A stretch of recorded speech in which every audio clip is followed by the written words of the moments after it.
All right. Hey, look what it says on Tuesday. Look what it says on Tuesday, folks. Don't give me none of that lateness. I'm still 3 minutes early. Nope. Look what it says on Tuesday. Look what it says on Tuesday.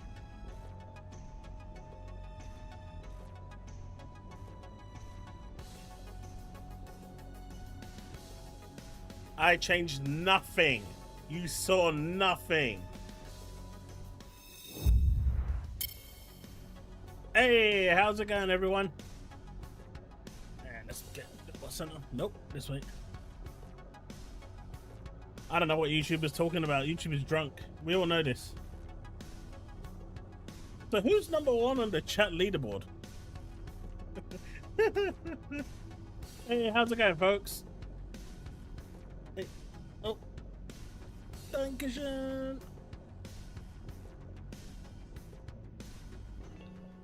Not Devin. The battle for first is ongoing. I did not change the time. The time has always been at the select time. We all know this. We all saw this. Yeah, so apparently having 3 monitors with different resolutions might actually cause problems. Who would have known? I really should just get all the same, but at present, that is not a thing.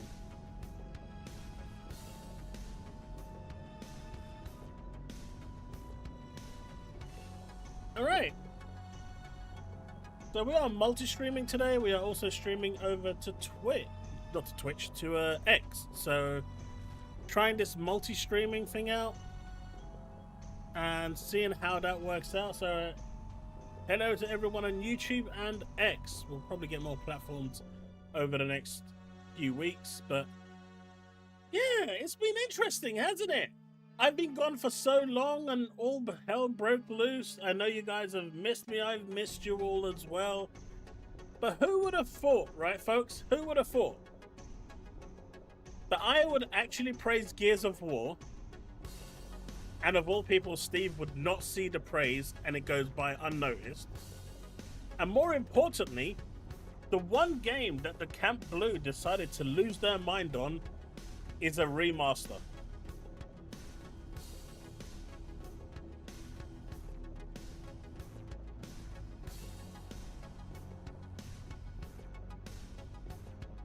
I know, right? Needs it, like the one game that they are going to lose their mind on is this one right here. I could not believe it.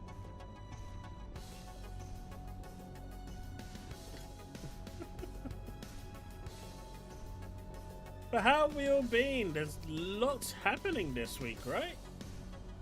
Quite a bit going on in the gaming world. Let's reduce this down a little bit.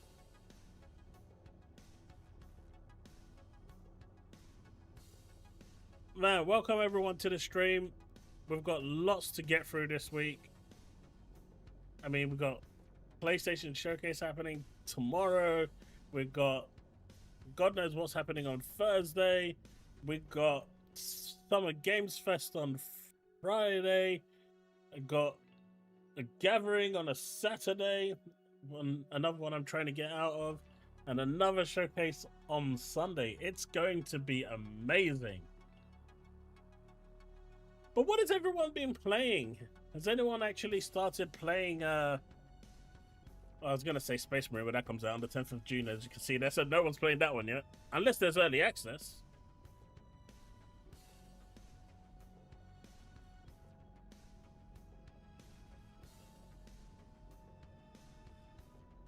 So. What should we start with today? I guess... Alright. I can't be the only one. Let's start with this Warhammer one and we'll move on from here. I can't be the only one that thought that this was weird, right?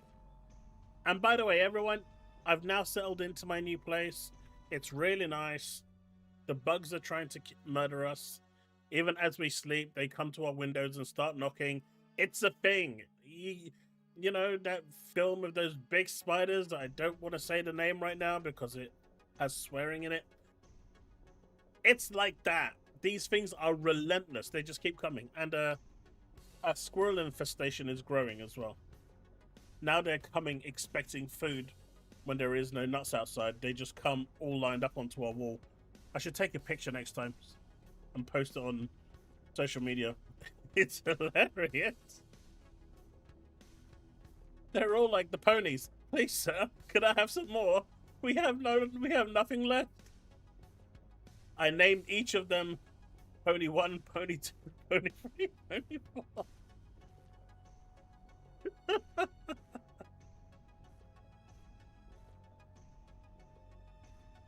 Playing Doom Dark Ages. Still haven't started that. Expedition 33, I'm still playing through that. Warzone, not my thing. Avowed, I'm playing through. Ninja Gaiden 2 Black, I finished that while sleeping. Easy peasy. Wolfenstein Old Blood.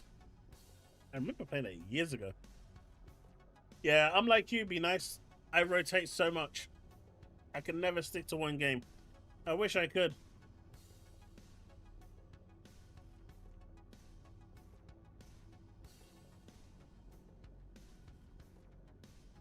Just get it again. Oh, they know my fear. They know my fear. But come on. I did not have it in my bingo card that so many PlayStation fans would lose their mind over this one. That was pretty special to see it. I thought it was going to be like, oh, it's just a 10, 15-year-old game. Who cares? But the way they came out in full force, it was like, good lord. The audacity of a game just saying no to them.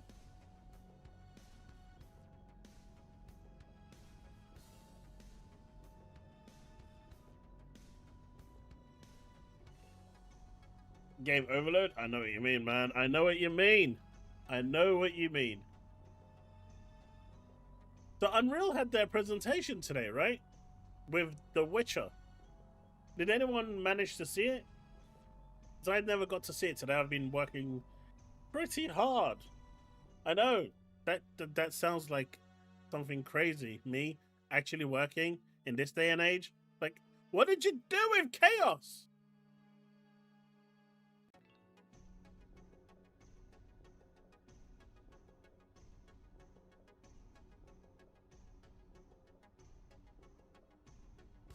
Which video is today, P? Oh, it's just a tech demo. It's 16 minutes longer. Gaming, all of those clips that I saw, Dreamcast guy deleted them. They didn't work. He deleted the clips. So I couldn't see anything. Oh, is that it? Just a tech demo? So nothing even official? I had it all prepared and everything.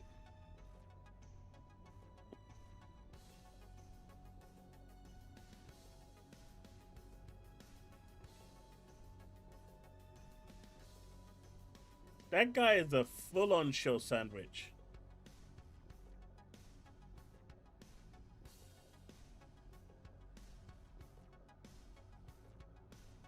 What was that?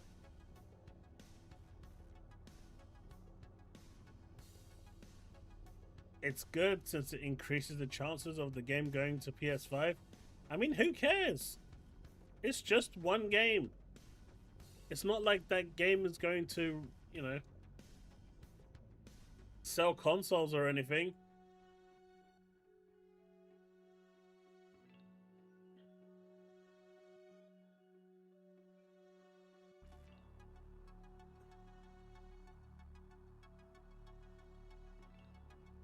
He claimed exclusives are pro-consumer. No, they're not.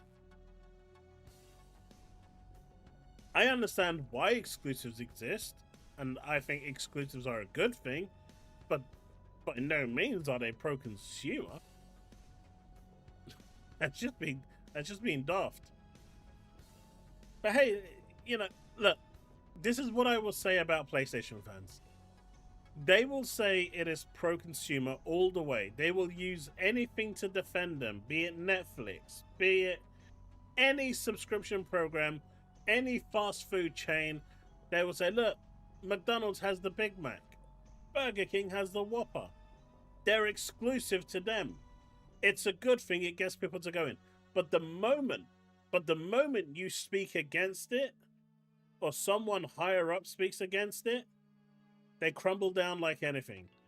Nibs, for example, has used the whole, subscription model of Netflix being exclusive, being a cool thing all the time. He uses McDonald's, he uses Burger King all the time. And after Shuhei Yoshida said what he did, apparently subscriptions are now bad and having them exclusive is bad because it locks it into one platform.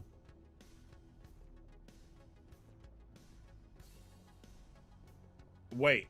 Let's just rewind there for a second, folks. Exclusives, locking it to one platform is a bad thing? Or to one cloud-based system is a bad thing? Wait a minute. I can't be the only one here that finds a problem with that statement.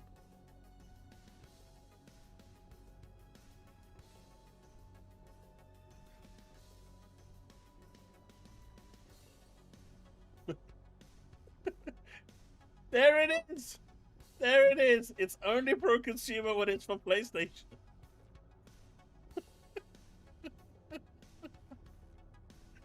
Oh, man.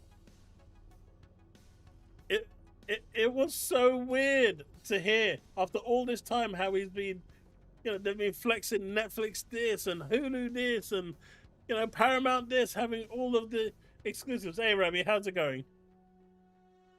Hey, Big B Money. And then the moment it works against them, it's like, you what, mate? No, that's not how it works, mate. That's not how it works. And I'm like, really? Are we actually going to go down this road now? Is this what we're doing? Are we just going to use stuff for our own narratives and just go forward?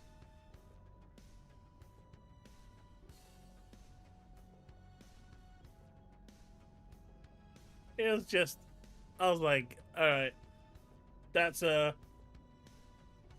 was like, all right, buddy. Okay, buddy. We see you, buddy. We see you. We see you, and we they say in London accent too. Hey, be nice. Thank you very much for that gifted membership. I appreciate you, dude. I mean, sorry for the gifted membership. Thank you very much. But yeah, I was like, my dude. Hey, Reclaimer. Yeah, streaming on Twitter as well. Why not? Why not, buddy? Why not?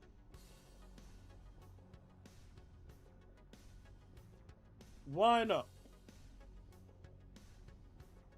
But yeah, it was just really interesting the way they actually turned around and started twisting things. Oh, here we go again, Steve. Here we go again. The troll of all trolls. Well, what did Sandwich do? What's your thoughts on Forgotten Frontier 2? Forgotten Frontier 2. Was that announced today? I've not been on social media much at all today. Like I said, I've been working for 10 hours straight. Let's have a look. Forgotten Frontier.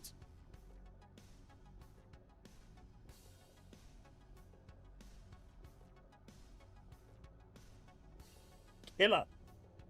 Killer. I didn't say chili. So much news this week.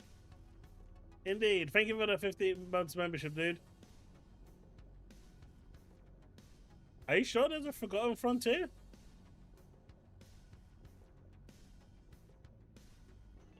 It seems like a TV series. It's on episode 2. If so, I haven't been. Hey, Il Rey Tito, how's it going?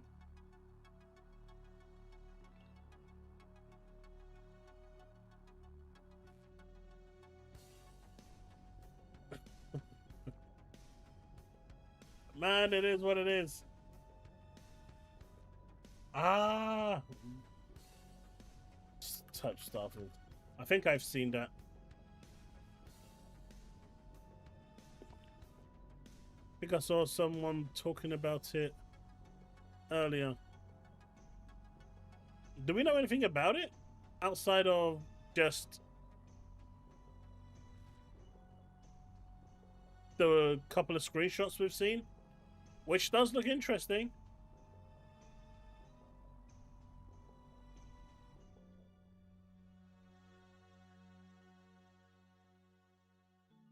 So this is the Forgotten Frontiers. Here, this is a paid expansion. Work in progress by Mad Monkey. Man, the things that people are creating on this game, I think Bethesda just designs it this way deliberately so people can do the work for them. I'll buy it. I'll buy it. It looks cool. As long as it's got a good story, I'll buy it. Man, that looks impressive. Now, all they need to do is add 2B into this world and it's done.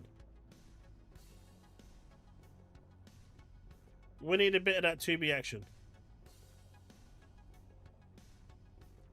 Cyberblades, and we're there. I wonder if the expansion is going to be based on like number of planets, or if it's just going to be based on around this one thing. Hey, look! Don't tell me that you would actually put it past Yoko Taro to actually try to do something like that. Yoko Taro is willing to put his characters anywhere.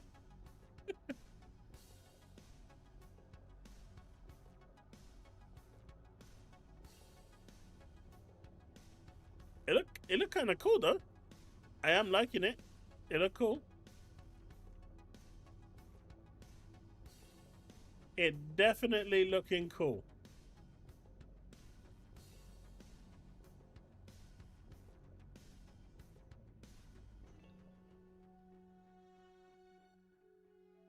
All right, so chat, we're going to talk about a console. It's coming out in a few days. I'm getting mine on Friday, right? But real question, right? Wait, what the hell is this?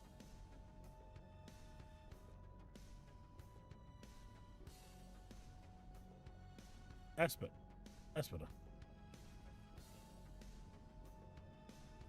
Is anyone actually excited for this? It's been dead.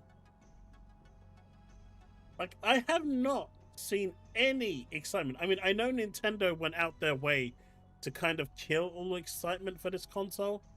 I mean, they did their absolute best to undermine, downplay everything. I mean, I reckon they looked at what Xbox did with the Xbox One, what Microsoft did with Xbox One, and just said, you know what? Hold my beer, we're going to try and beat that. And I think they have, honestly. I don't think it'll impact it the same way. But my god, there is like no excitement with this at all. Man, I've seen the free pigeons outside more excited for the PlayStation Showcase than they are for this. And this is new hardware.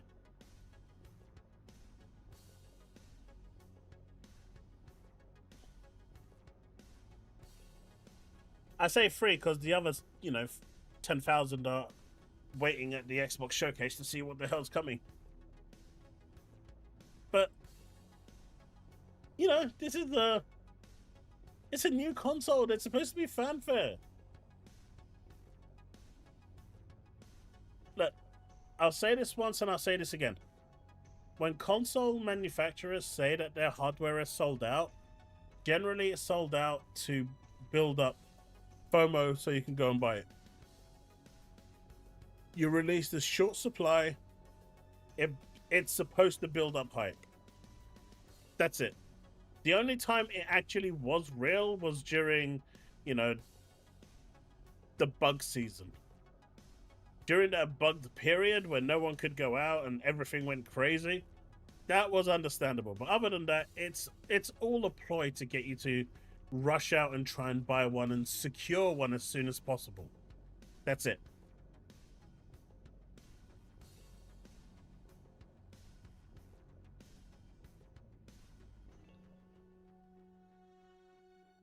But there's no fanfare, Leaf.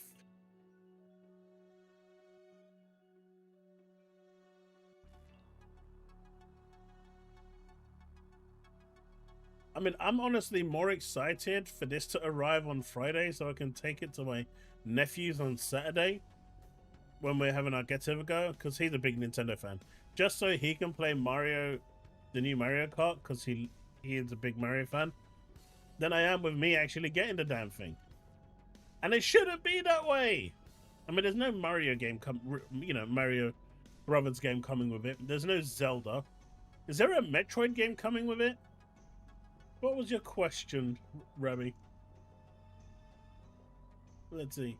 Need more new games only to and PC computer.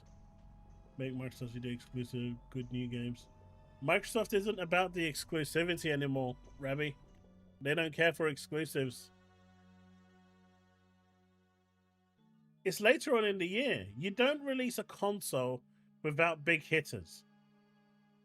It completely just...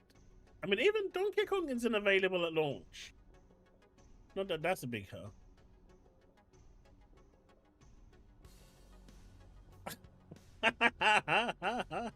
Black Knight, you're not wrong. What games do you want to play in it? Man, the guy's proper sounding chav now. In it, bruv. But, nah, I would have liked a nice RPG. You know, maybe an Astral Chain 2, even though I haven't even played the first one. Or as, you know, a Xenosaga Part 4. They could have revived it. It still needs to be made. We still need to know what happened to her. You know, there are games that could have been made to make it cool.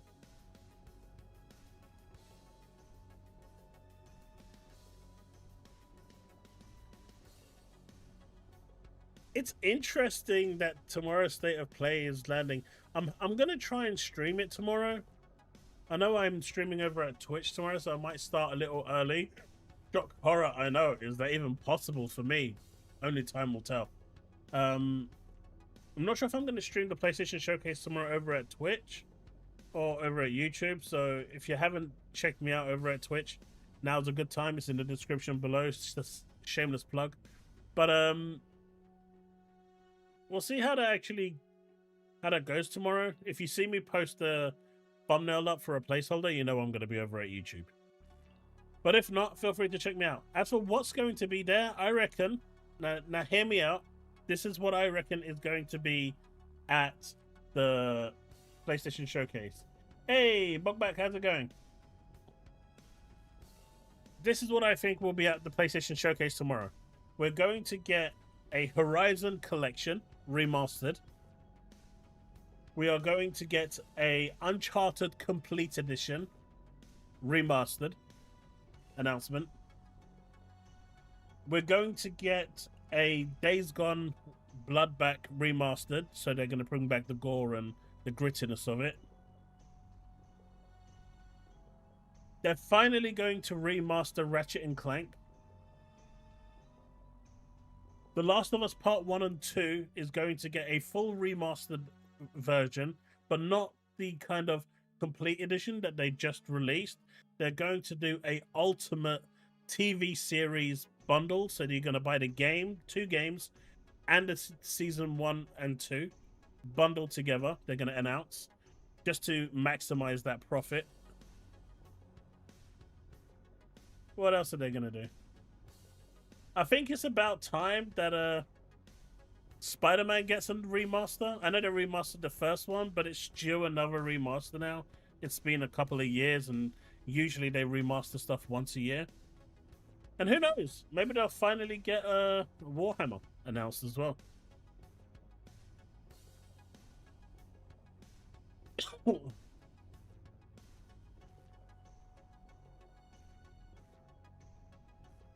Judas at the PlayStation 5 showcase. I don't know what's happened to Judas, honestly. That game kind of just fell off the grid. I don't expect it at the PlayStation showcase, but I do expect it at the Summer Games Fest, Ravi. Can't wait to watch the showcase remastered. Oh. Hey, Paul. Helldivers 1 remastered. I think we'll see Baby Steps tomorrow. Yeah, I think we'll see more of Baby Steps. But not the original. It's going to be Baby Steps Remastered, which is due for 2027 with the PS6 launch. Even though the first game hasn't come out yet, they're just going to ignore that and just do the remaster. They're just going to skip the base game and just go straight to the remastered version. That makes sense. Hey, don't worry, Paul. We started at 8 o'clock anyway today. And for a change, I was on time.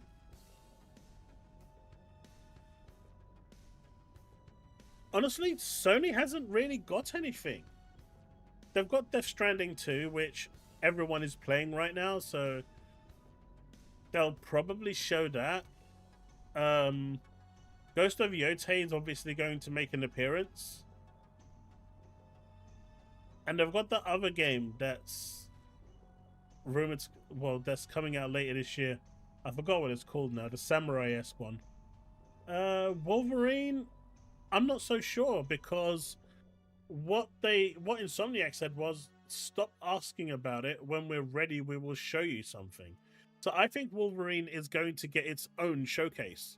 Now, if this State of the Place is only one game and one game only, it can only be one thing. Yeah, Phantom Blade Knight, Black Knight.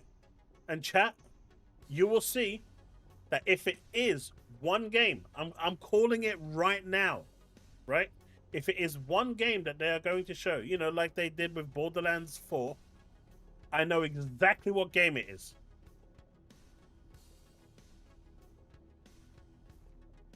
Do you know what game it is?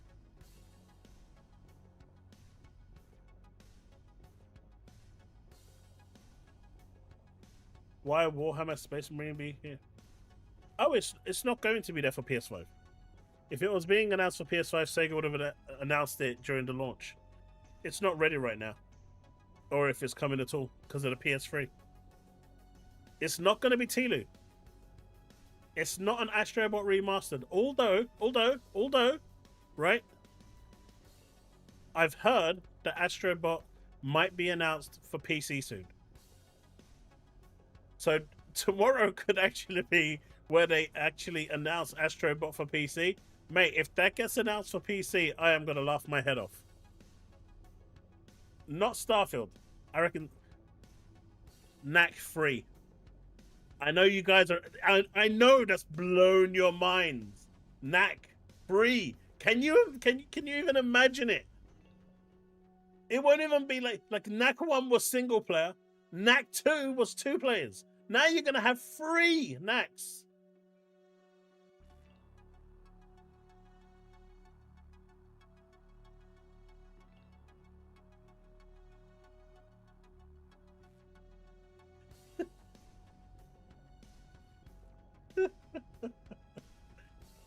No, all jokes aside, Knack 3 would be awesome if they actually put K118. Look it up, Uma.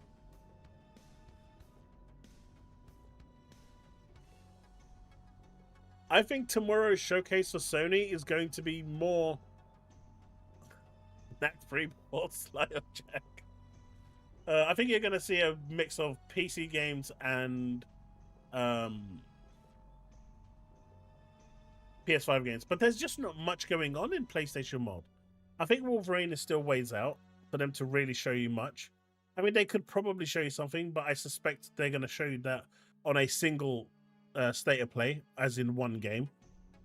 Intergalactic, last I read anything about that, they still didn't know what the game was. They're still kind of working out what the game is in terms of story and everything else. So they don't know what it is. What else have they got that's brewing in the background? They've got Spider-Man 3 that they're working. Well, they're probably in pre-production. What else have they got?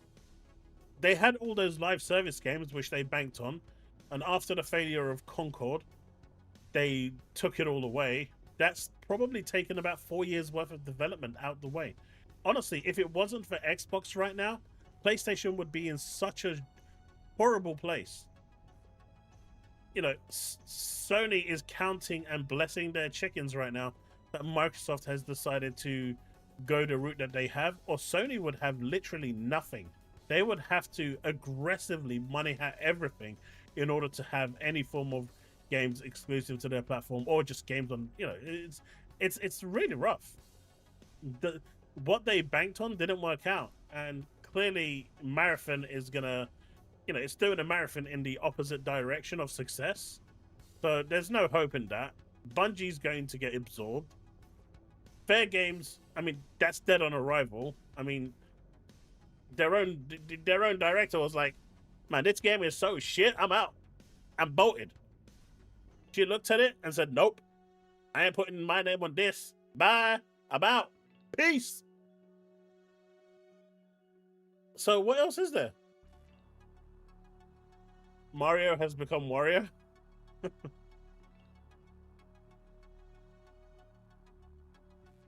But like, being realistic, does anyone really know anything? I mean, they could go down the Uncharted route. They're not. Santa Monica, what are they doing? Is Santa Monica even working on anything? Naughty Dog hasn't done nothing this whole generation, literally, outside of remakes and remasters. They've literally just been missing for a whole generation. Insomniac Games made Spider-Man 2 and Ratchet and Clank. Spider-Man 2, they've been trying to break even for a long time. I'm assuming by now they probably have. But it's taken a long time for them to break even on that, with that horrible, horrible contract that they had with, you know, Marvel. And, you know, we saw recently with, what is it, EA, right? They cancelled the Black Panther, albeit that was going down the Anthem route of, hey, we're going to sit around the big table and talk about the game for 4 years and do no development whatsoever. Because that's a good idea.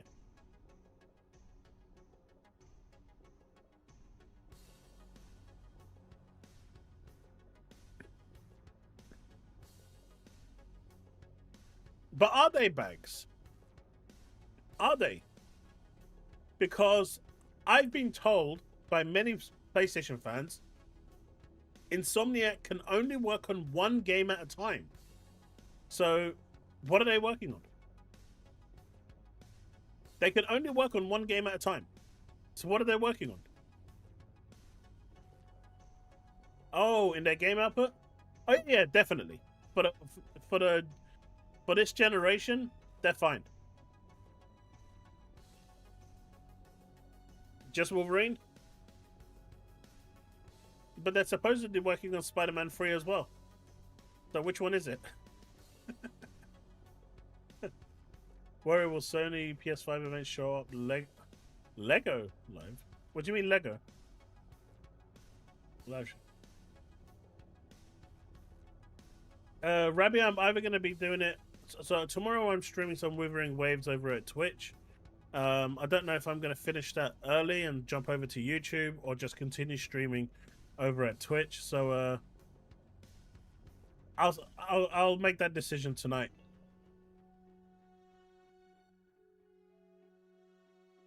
But yeah, Bags, because what they're doing with Spider-Man 3, based on the leaked documents, they've got Spider-Man 3, so they're going to split it into 3 games. Spider-Man 3 is being split into 3 games. You're going to have Spider-Man 3 Part 1, that you're going to pay full price for. Then they're going to sell you the Spider-Man multiplayer that goes with that separately. And then they're going to sell you Spider-Man Part 2 at full price. And all 3 of those are going to be sold at full price. So you're technically paying £210 for a full game.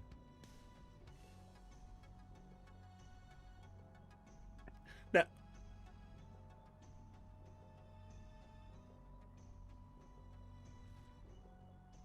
you're expecting Final Fantasy Tactics? That would be interesting. I mean, I'm expecting Final Fantasy 7 and 16, or one of them, to be present tomorrow. I mean, on Friday. But Tactics is a new one. I mean, I know they've been talking about Tactics for a while.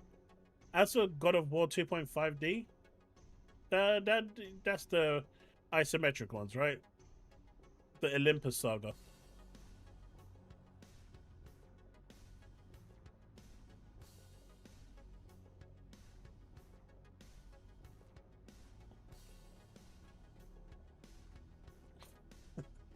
I'm not joking, by the way. That's a real thing.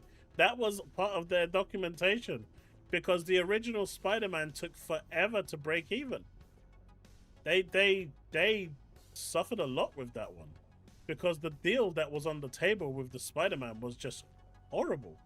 Thank you for the $2 super chat, £2 super chat, Chili.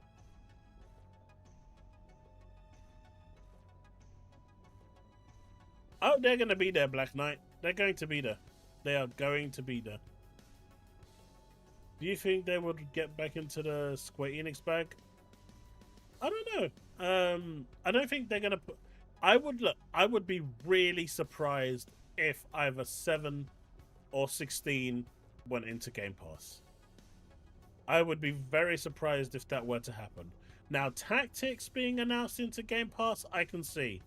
But those two, I would be really surprised. That would cost Microsoft a lot of money. Not impossible, but it would cost them a lot of money.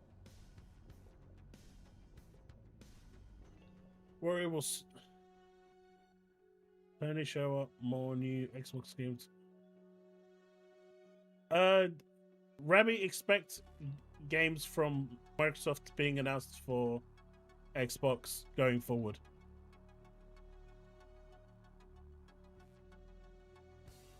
And as the studios get bigger and bigger, I expect them to be day and date, is my thing.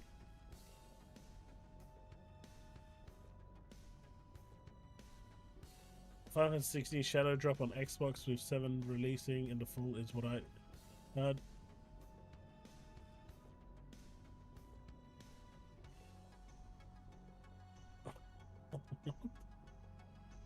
It's Spider-Man. I'd pay 500.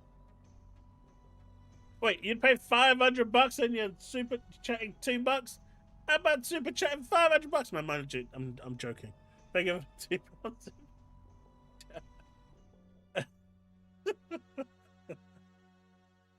$2. Sandwich.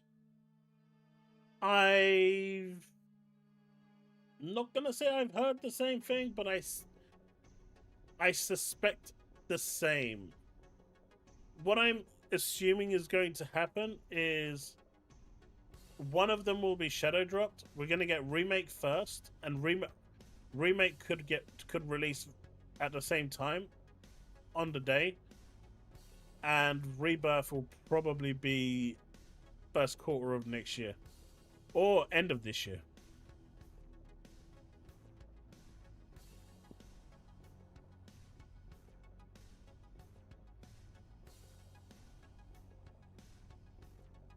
That's what I think. The remake showcase for Switch 2, it's happening. It's happening.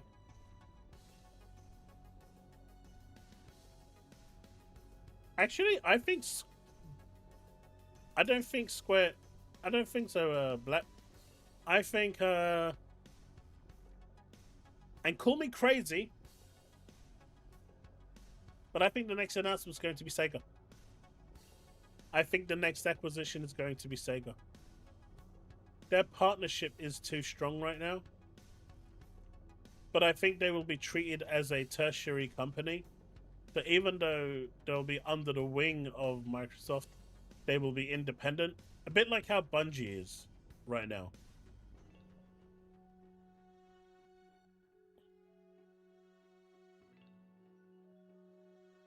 Sin, Spray Paint Simulator. Man, I told people that game is dope. I actually quite like it too. My 10-year-old was playing it on Game Pass, and I was like, hey, let me have a go. And then he went and told me off because I wouldn't give the controller back.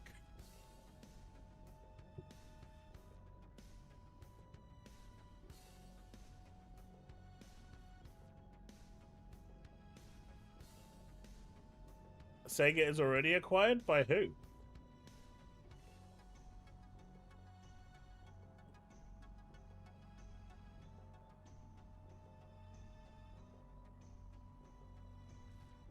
Ah, Ghosty. See, chat? See? I'm going to educate him now and tell him why this is important. And this is why a lot of people are kind of worried right now, especially with what Microsoft is doing. Not the folks on social media, because they're not bright enough to see the end game. So as you all know, we're using consoles and hardware right now, but cloud gaming is growing, and it is going to continue to grow. In 10 years' time, it's going to be, you know, a lot further ahead than we are right now.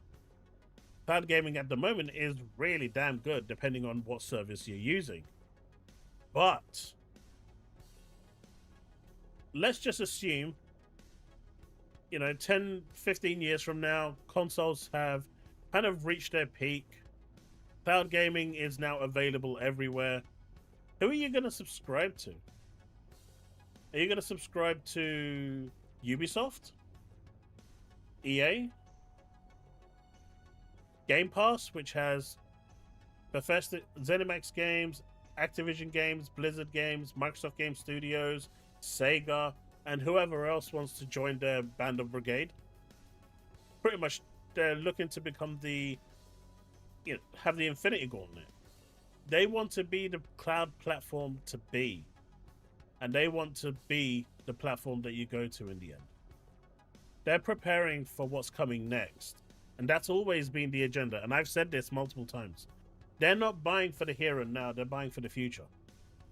And, you know, as far as I'm concerned, that is a sound strategy.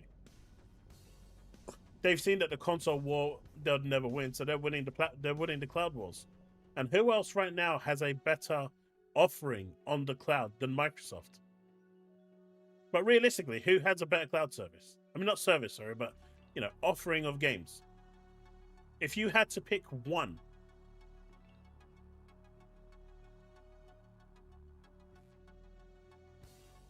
they could. They are huge. And that's what they're buying for. You know what, Bags? I really hope they do another Outrun, a Scud Race, a Daytona USA. Mate, I am a huge Sega fan. Huge. I'm a huge Sega fan. I want those games. You know, they should do like a model-free re-release of games. That would be so cool. Like, you troll. But that's where they're going, Gorsty. And the bigger your pot of games that you can pick from, the more people you can attract to your service. Sonic will always be our dude. Jununya, you are not right. Look at Devin trying to get onto this leaderboard by just doing full stops.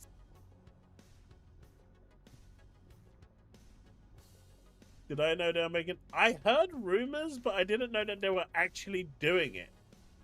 Is that for real? Hey, Kovach. I've been good, man. I've been good. We did a bit of tough streaming yesterday, and I'm trying this whole X streaming thing as well. So I hope the X fam is enjoying the stream.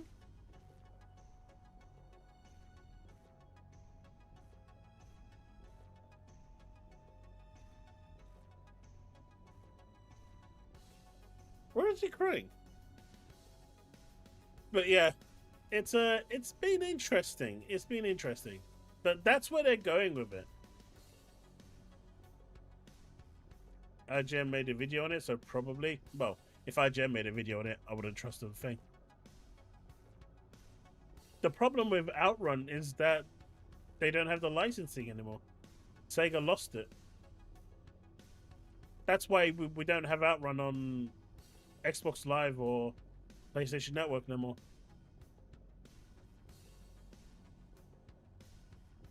Hey, look, I was one of the I'm guessing I was one of the few people that actually liked that theme tune from Sonic X. Gotta go fast.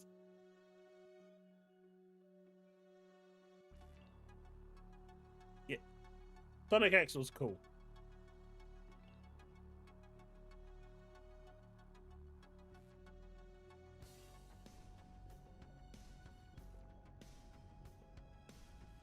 Crazy Taxi as a live service would be absolutely awesome. There's only so many times you can play the same map over and over again. Expanding the maps and the cities, the vehicles that you have, the areas is what will give life to Crazy Taxi.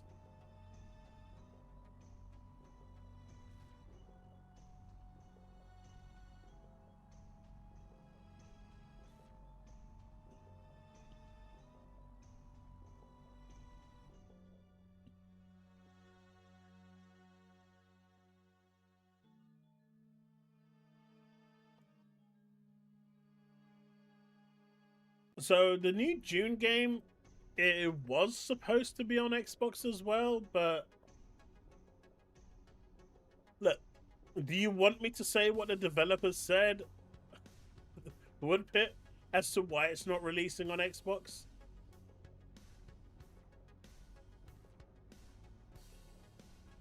Ah, Big Mad Mo. We were just talking about that a little while ago. I gave my predictions. But in a nutshell, it's a Uncharted Collection remastered, Horizon remastered, Days Gone remastered. It's due one at this point. Tilu remastered, Part 1 and Part 2. A collection with the TV series, Part 1 and Part 2. They're going to go the full remastered route. If not, it's going to be knack free. It was the Series S. They couldn't get the map built into the Series S's memory, and because of that, they weren't willing to compromise the game and make it smaller. And Microsoft wasn't willing to allow the game to work on the Series X, and because of that, they delayed the release of the Xbox version. It's still not cancelled, so they're doing whatever they can, but the priority now is the PC version.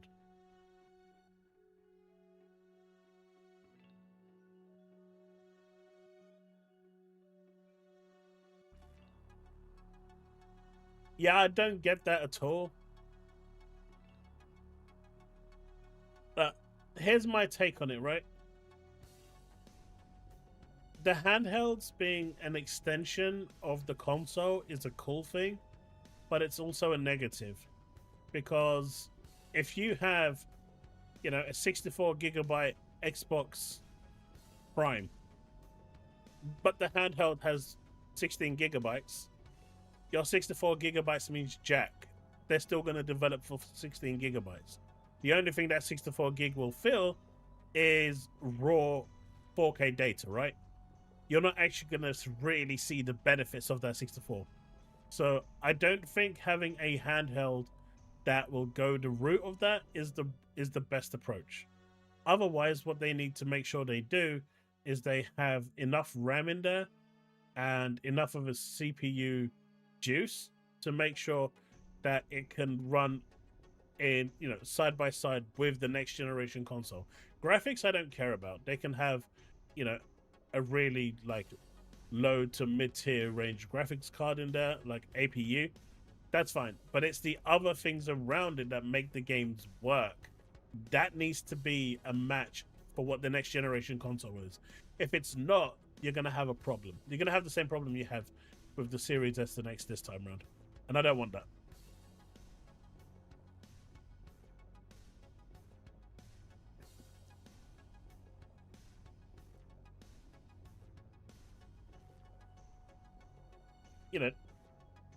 I'm hoping they learn from their mistakes.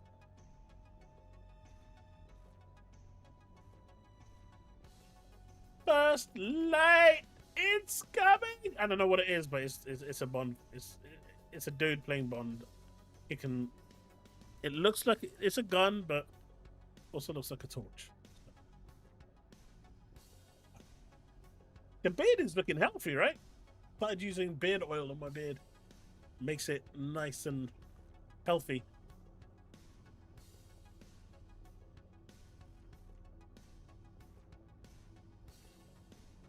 Well, here's the other thing, right?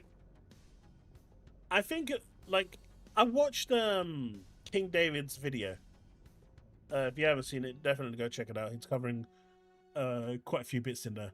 But the latest one that he made, I was watching, and he was talking about the handheld. And he was saying how, you know, it's different to what the ROG is, it's different to what the Steam Deck is, and it's going to have a different hit to it. I disagree wholeheartedly. He's trying to compare it to the Switch 2 or the Switch in terms of, you know, people's desire to buy it. I completely disagree. There's look, leave just, you don't have to talk about bugs. I completely disagree. I think that, you know, the longer Microsoft leaves the handheld, the harder it is going to be for them to sell it, because people will eventually just pick something and go with it. And the Windows-based ones will run Game Pass. Most people don't go back to their backwards compatibility anyway, and they'll just start a collection through Play Anywhere and play whatever they want on their Windows-based system. I mean, in the end, it doesn't really... I think Microsoft, like I said in my video, I think Microsoft is leaving it too late. They are. And I think that, you know, them looking at the... trying to get Windows to... you know, trying to fix Windows to be a platform that can actually accommodate this better, be more user-friendly, is the right approach, in my opinion. They are a software giant. Software is what they specialize in. It's a miracle why it's taken them this long to get something so simple right. But at the end of the day, from my perspective, if they were going to release a handheld, they needed to kind of release it.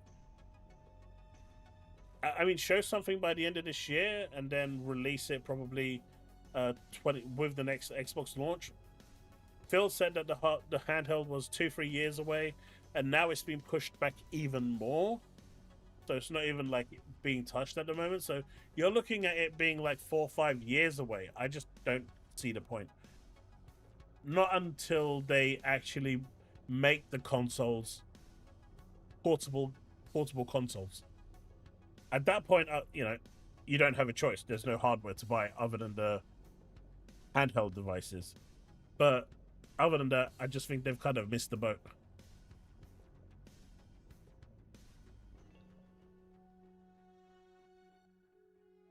They haven't announced anything, but they've been talking about it. If they didn't want people to get, you know, excited about it or anything, they shouldn't have mentioned it. The fact that they've mentioned it is enough for people to get excited. The problem is, they announced what? The Elder Scrolls 6 10 years ago? Was it 10 years ago that they showed the teaser title? It's been a long time!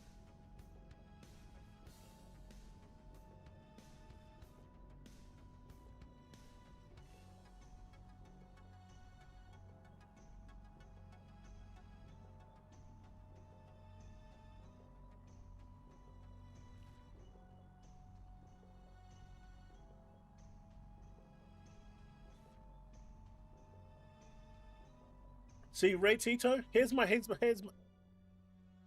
me out, right? What if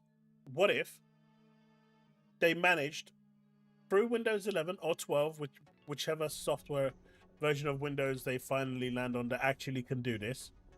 But what if they actually managed through virtualization or other means to get your backcat games working on, say, like the next generation ROG. So the next generation ROG, which will be out later this year, or the one that comes out next year.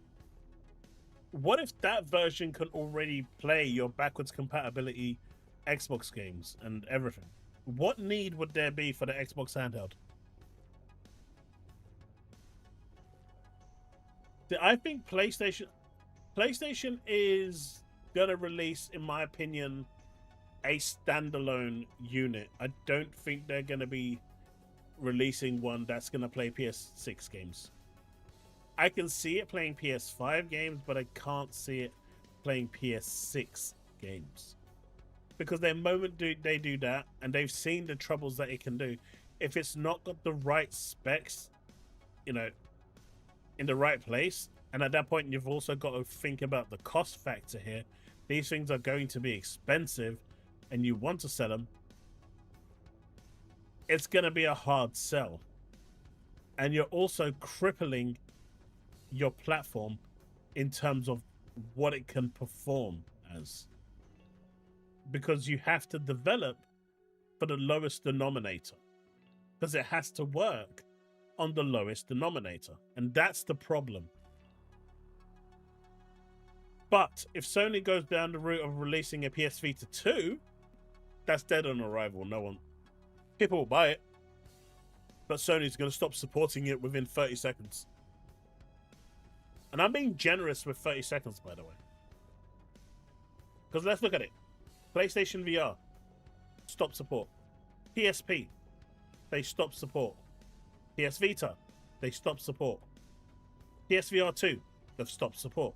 The only one that they have supported is the PS Portal. Do you know why they've supported the PS Portal? Because they don't have to do anything.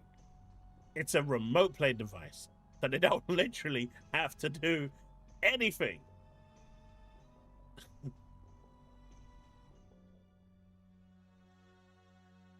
But the problem with that is what I said. You know, will they support it? Because if the main platform holder doesn't support it, it dies. No one makes games for it. Thank you for the gifted sub, David. All right. Let's do a little poll. Where is it?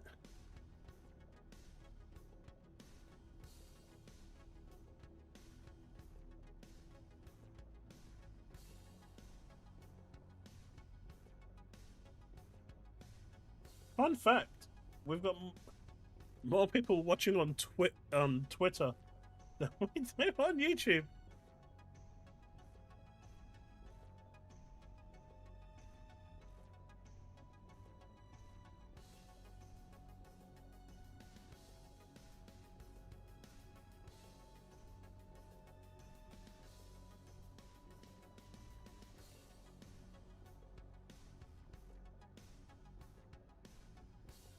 Now, let's do this poll first.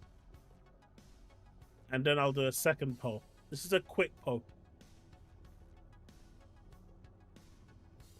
Can you actually do a poll here? No, you can't do any polls here. X. Boo! Hopefully one day they'll improve on that. But the question is, are you interested in an Xbox handheld?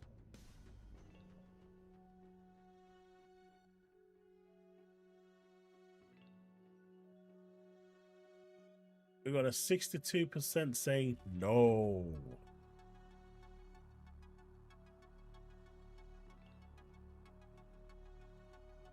Oh, it's turned into a yes.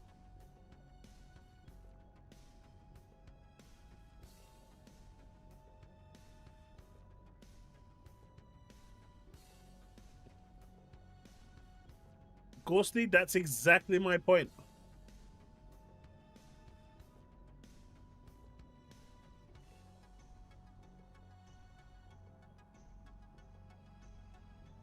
The sandwich, you're gonna get all your you can play all your first party games through Game Pass on the ROG.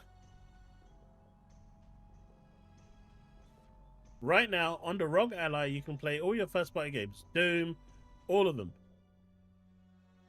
Through Game Pass.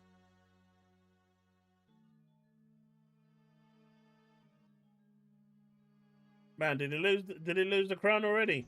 What a slacker. Ghosty went straight to #1, man.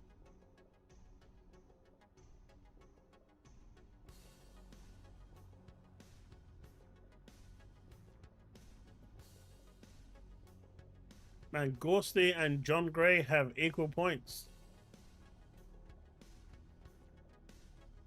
Star 88859 is third.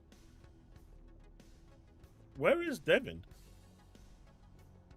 Man, Devin got like no points.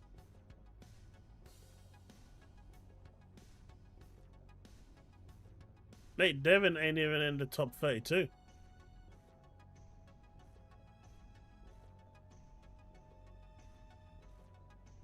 Oh no, he is. He's number 8. My bad. I totally missed him. Man, even Steve's higher than Devin. Oh shit.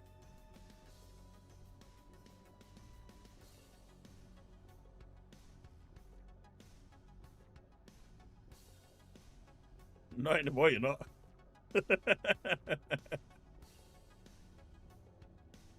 So here's my next question. Would you be interested in it if it was priced at £800? $800.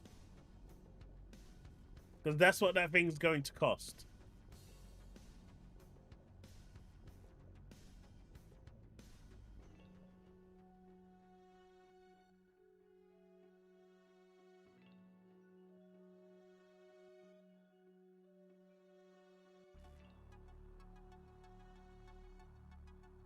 It's not gonna cost 2K.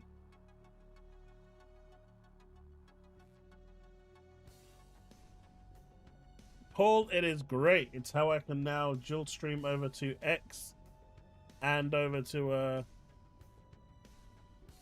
what is it? YouTube at the same time. Wait, is this still stuck on 30 FPS? No! It went back to 30. Fix it. Okay.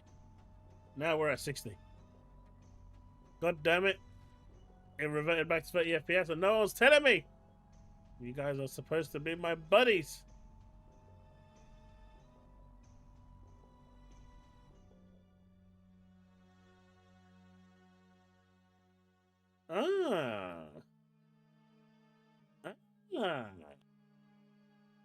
I guess before we get into the whole bomb, does anyone actually know anything about this? I guess we're going to hear more about it in the Summer Games Fest, which will be cool.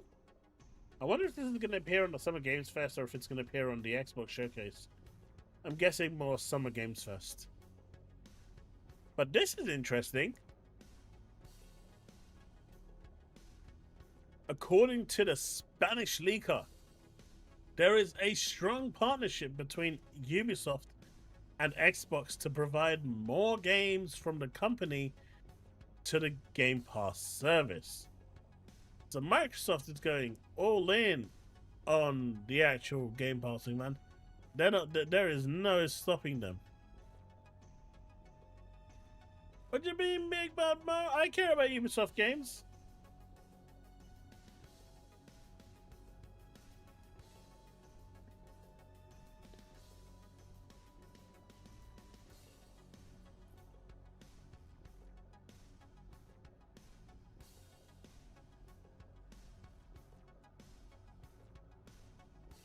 It's a modern version of GoldenEye? That would be kind of cool. But how are they gonna... Are they gonna pay for Pierce Brosnan's lookalike?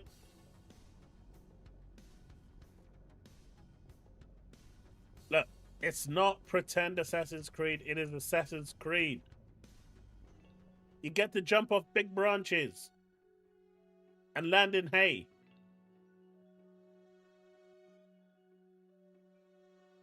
That instantly makes it an Assassin's Creed game.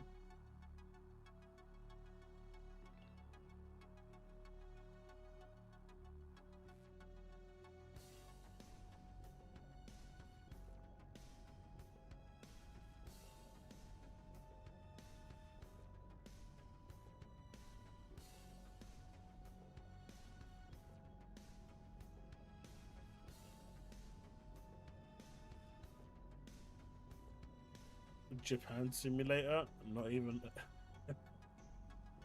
What do you mean Japan Simulator? It's Assassin's Creed. It's the Creed. How can you speak badly of the Creed? Wait, what's Splinter Cell? I don't even know what that game is.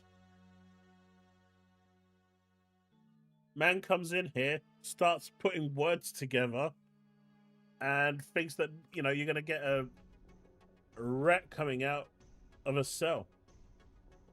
I mean, shame on you for thinking Splinter was in a cell.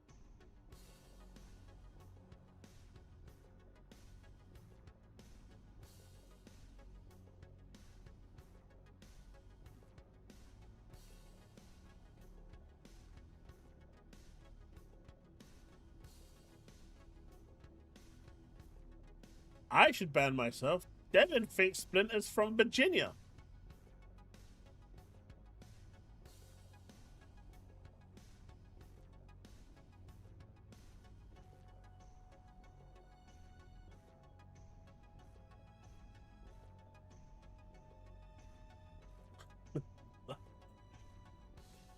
Honestly, I don't.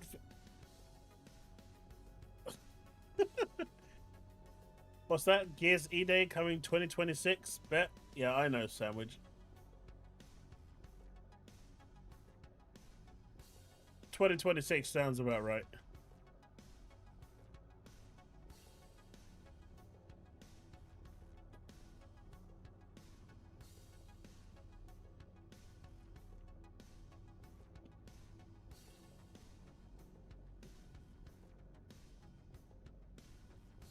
Big Mad Mo? Look, all I'm going to say is that. Do you know what? I'm not going to say anything in that regard. What I'm going to say is, let's pull together, and I'm going to make a list of games that we think will appear at the showcase.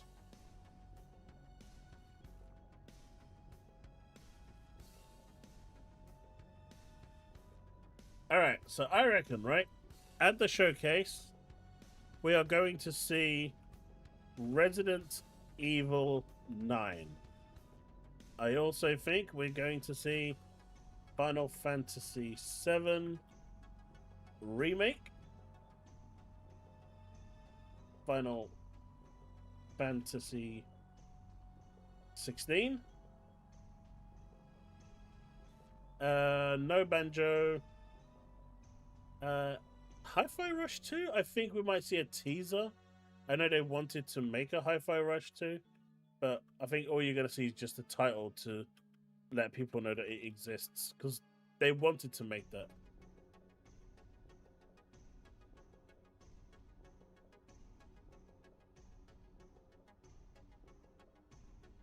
I don't think they're going to drop into Game Pass. I don't think they're going to drop into Game Pass. Blade.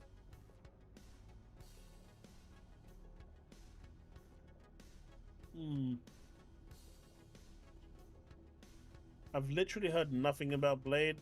I think by now they should have enough for at least a small trailer. Clockwork Revolution will appear.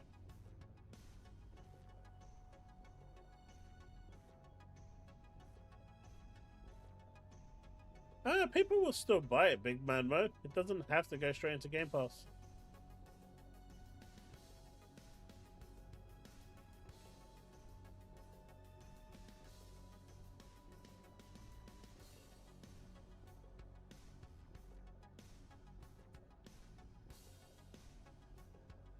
I am indeed back, PS5 Blows. Welcome to the stream, dude. Everwild, man, that game has been... Honestly, if I reckon if we don't see Everwild now, it's probably going to be lost forever. State of Decay 3.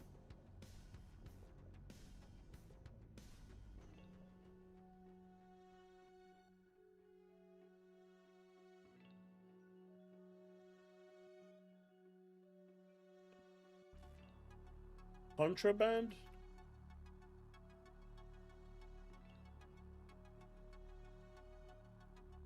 I don't even know what Project Shaolin is.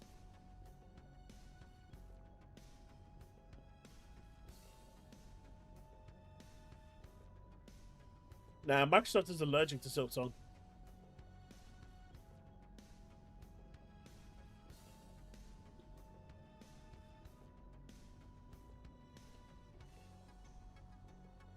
Perfect Dark will be there. Maybe a proper Fable trailer as well.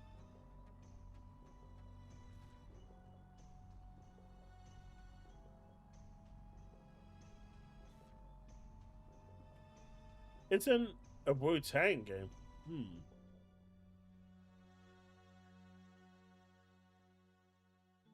Yeah, I got Contraband already here. Yeah, let's add a new thing as well for shadow dropping. Shadow drop.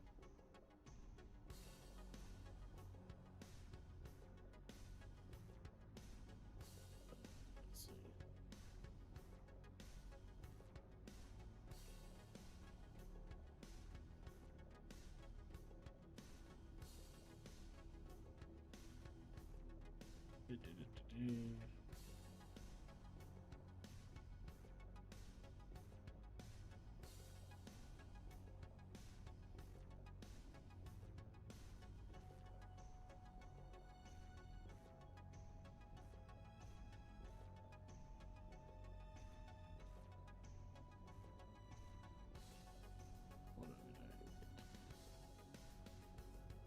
All right. So shadow drop. What did we have for shadow drop?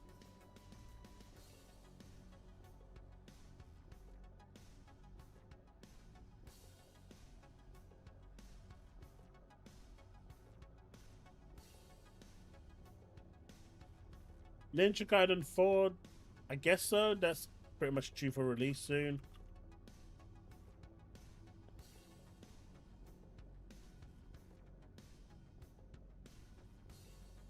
What was the game we said about shadow drop?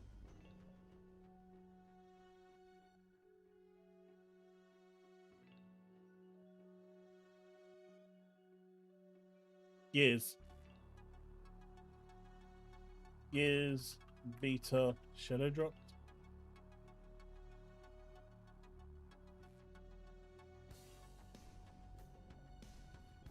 Is the studio behind the Gacha Racing still around? Which racing game?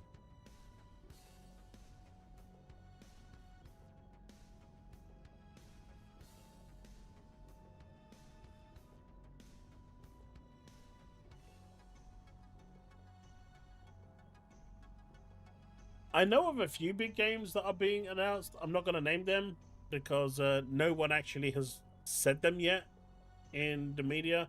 So I'm going to stay tight-lipped, and hopefully you guys will be relatively surprised when you see them. I'm not going to say what they are, no matter how much you want to ask and whatnot. Let it be a surprise, and I'm really hoping I'm not going to give any hint. I'm just hoping that no one breaks it. One of them was spoil. So one of them is already out there in the world, so I can name that if you guys want. I've seen it already on social media. It was already a post said to me in my Twitch stream yesterday, so I know people are talking about it. So Spyro is going to be one of the games. I know someone in here already mentioned it, which is why I'm going to be okay to say it. Spyro is one of the games that should be there. But I'm not. That one's already out in the public. But I'm not going to name the others. No one has said it yet, so I'm not going to spoil it for you guys. Just one like Christmas Eve, Spyro.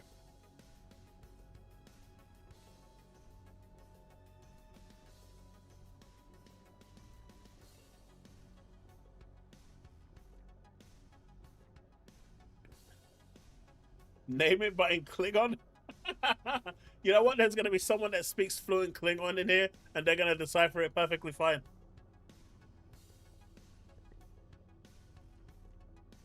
Nah.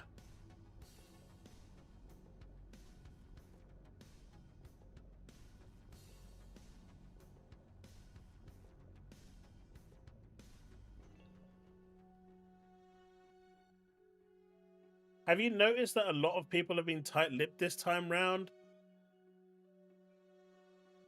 in terms of what's coming? publishers have been really, really tight-lipped this time with people not leaking anything. Obviously, people are still going to do it, and they're idiots and asses. But that one I saw floating around, and it was mentioned in my stream yesterday as well. Prawn cracker? Nah, I'm good, mate. I'm good. You see? Devilson is an expert in Klingon, so I can't even tell you in Klingon.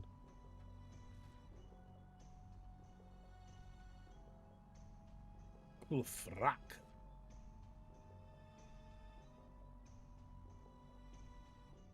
I mean, everyone knows it's in development, but it's supposed to be at the showcase.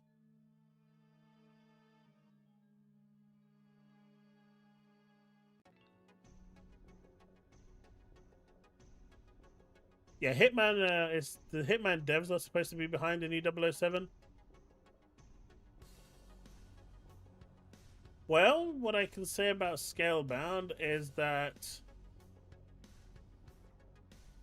the dude really wanted a second chance to make it, and you know, from what has been going around, there has been discussions.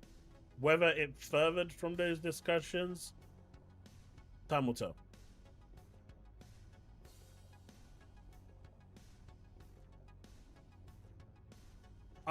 101 was supposed to be working on something as well, right?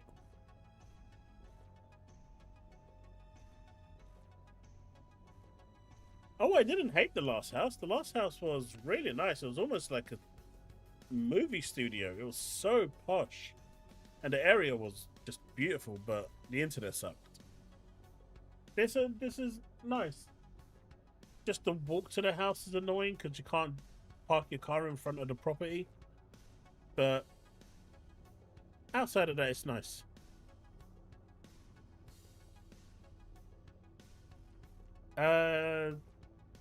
Well, the dude that used to work at Platinum Games that originally was making it, he's left Platinum Games, but he wants to.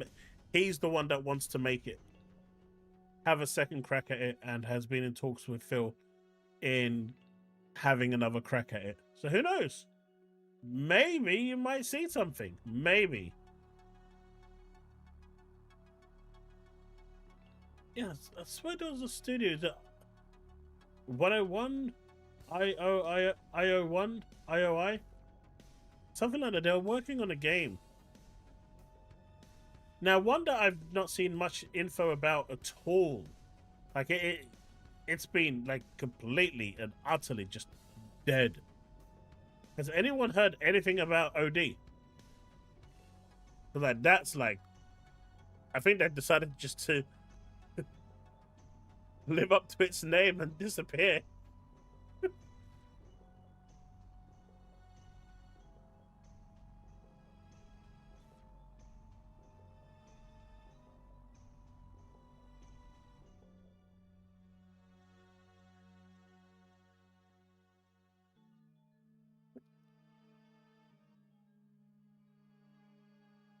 But this could be, but yeah.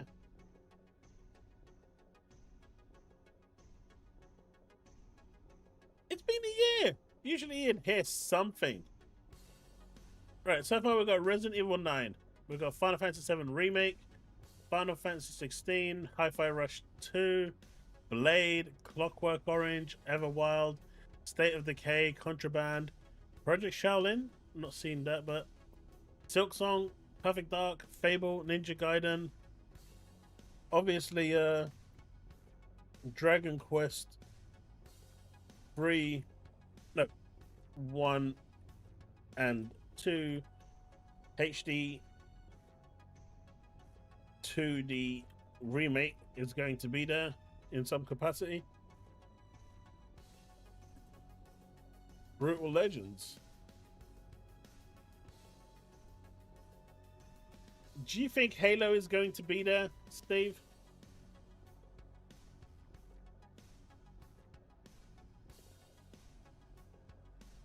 I wonder if Microsoft know what they want the next Halo to be yet. What about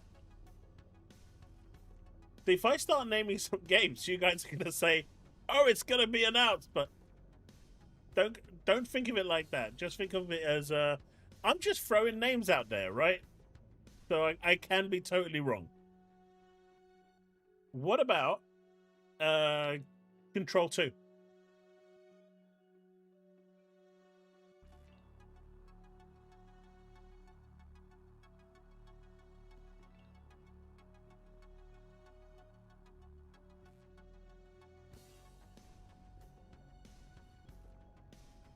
Control was a good game. What are you on about?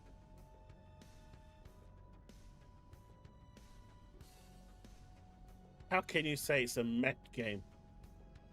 Don't even know you guys anymore. I mean, if you said that about Gears, I understand, but Control? Huh. Take it easy, Paul. Have a good one, my dude.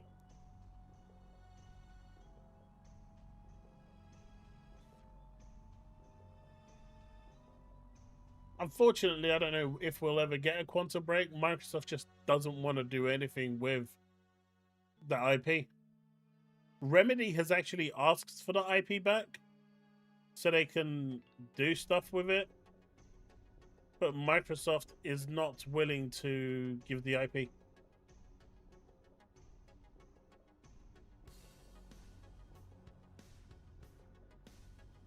I would absolutely love a Quantum Break too.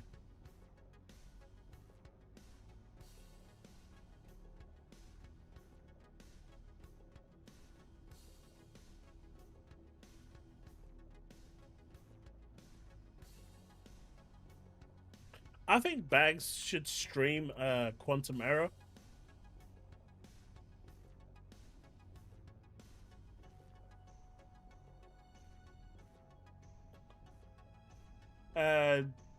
DigiDevSyn, that's another one that Microsoft won't do. I mean, Microsoft has said, yeah, we'll have a Sunset Overdrive too, as long as Sony make it for us. And Sony said no. But that's not happening. There's a contract in place that basically says that any sequel they do for Sunset Overdrive, Microsoft has to get it as well. And when Sony saw that clause, they just killed the game entirely.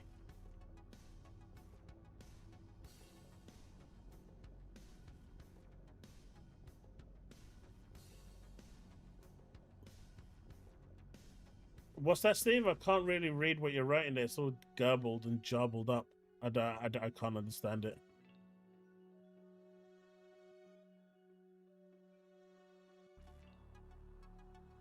There's been a lot of hints about Splinter Cell. A lot of you have been talking about Splinter Cell as well.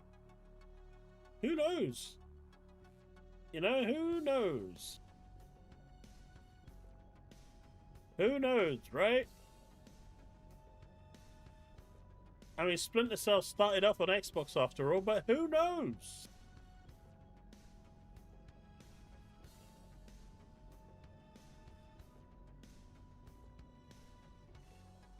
Black Knight, mainly because Spider-Man was built off the same engine as Sunset Overdrive, so it really would be a simple thing for them to do. And it would be really, it'd be a nice little cash cow for them. Oh, Ridge Racer. That's landing on Thursday or Friday, right? They're releasing the Arcade Perfect one. That's what I'm excited to play on my Switch too. But everyone is excited to jump into Mario Kart. I'm just gonna buy Ridge Racer. Legit. I'm just gonna buy Ridge Racer and play it. I'm gonna buy it on the Switch too. I'm gonna buy it on my Series X, and I'm gonna buy it on PC as well. I barely use my PS5, so there's no point in me using that.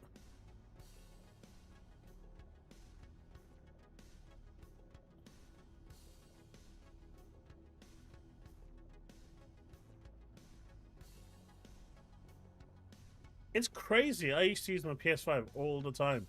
Now it's just picking up dust. It don't. The only time I use my PS5 now is to play Wuthering Waves, and even that. Now that I bought my kid his own little PC, I don't even need to do that because my PC is constantly vacant now. Yeah, that Sonic Kart Racing game looked good.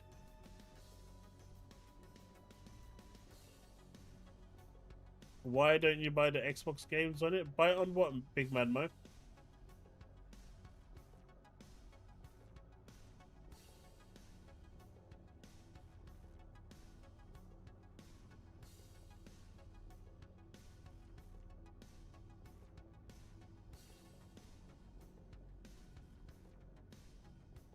Remastered Dragon Quest 10 online. Do you remember Monster Hunter Online? Oh, why would I want to do that? I can play it on GeForce Now on my Steam Deck and it will be better.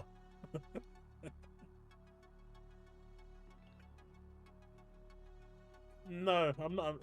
Look, I've said this once and I'll say it again.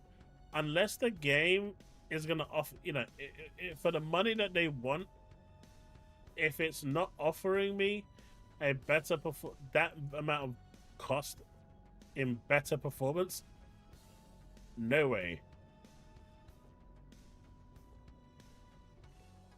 Hey, Ventura. We're just talking about games that might appear, you know, at the Xbox Showcase, at the Summer Games Fest. We've already decided that anything that's going to appear on the PlayStation Showcase is going to be knack free or a bunch of remasters.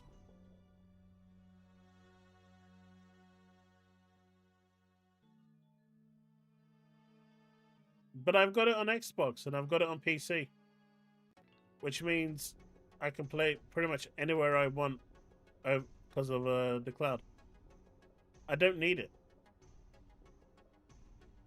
And the extra bit of ray tracing they give, I don't care for. It's not worth $70.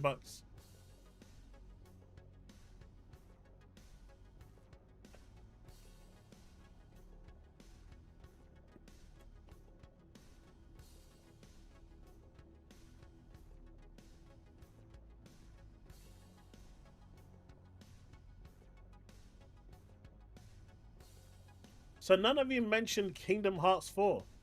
I am so disappointed.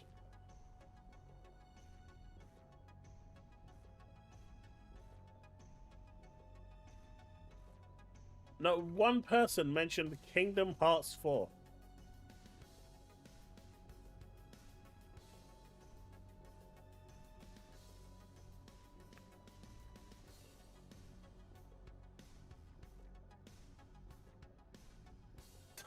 Beyond Good and Evil. That's gone, mate. That's gone. There's no saving that at this point. Devil May Cry bullets? I don't think that would be successful today. That wouldn't sell.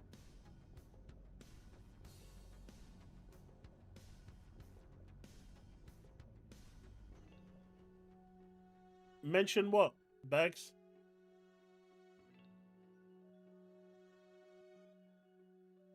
Hey, look. Does anyone actually know the story to Kingdom Hearts?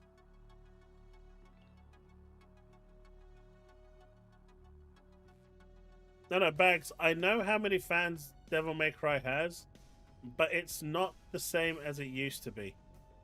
The fans of Devil May Cry are the old folk like me, right? The people that grew up with Devil May Cry 1.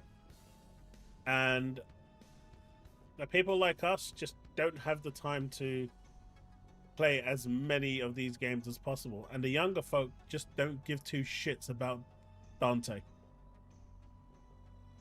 Which is unfortunately a a fact. They don't care about the characters that are in Devil May Cry. So, I mean, just look at Doom as a prime example. Super huge franchise. But it just doesn't have the same zeal as it did, 15, 20 years ago. Even 10 years ago. It was way more popular.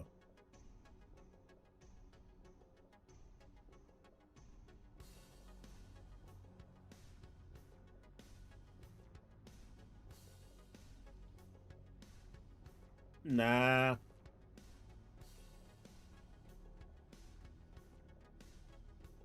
Bags, I have what's called responsibilities. I have 4 minions running around the house that I have to feed, clothe, and look after.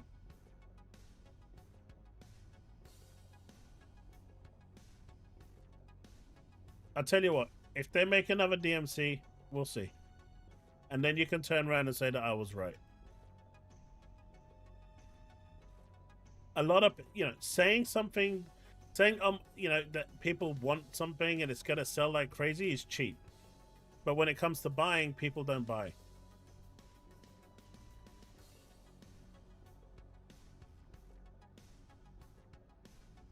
It's just the way it is. Look.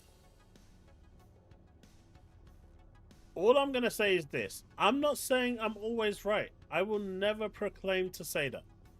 Right? Because that's just being arrogant, right? That's not me. I'm not going to say that I'm always right. Because, that's silly. I'm just never wrong.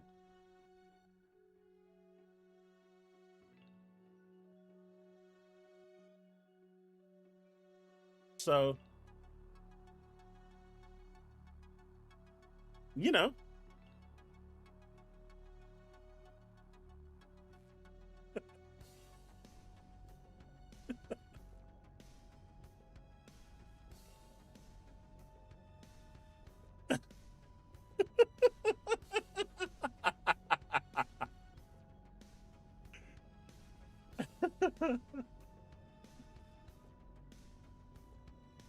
that is not a lie. Look, I'm not saying I'm always right. I'm just never wrong. So take that as you will.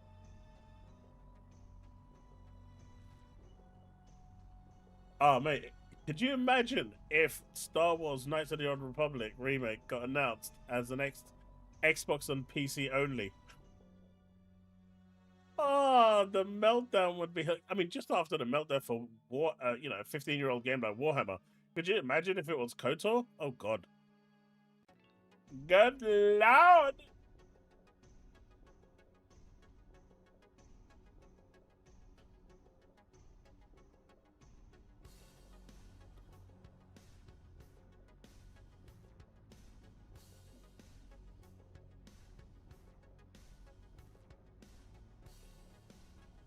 By the way, has anyone actually seen, the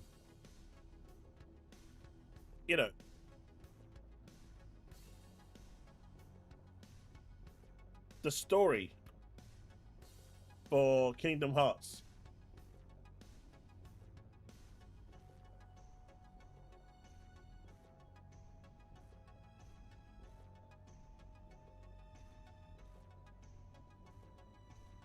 There's a 4-minute video explaining Kingdom Hearts. Anyone interested in seeing it? Well, the Black Knight seems to know it, so I should play this 4-minute video. And do you know what? It about sums it up. Let's do it. Let's do it. Let's do it. Alright, let's stop the music because we're going to play this.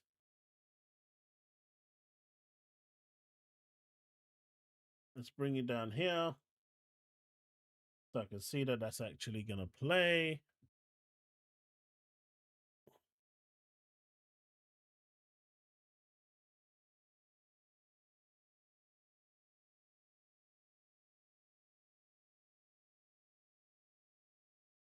All right. You guys ready? Okay, All right, so let me know how accurate this actually is. Let's go.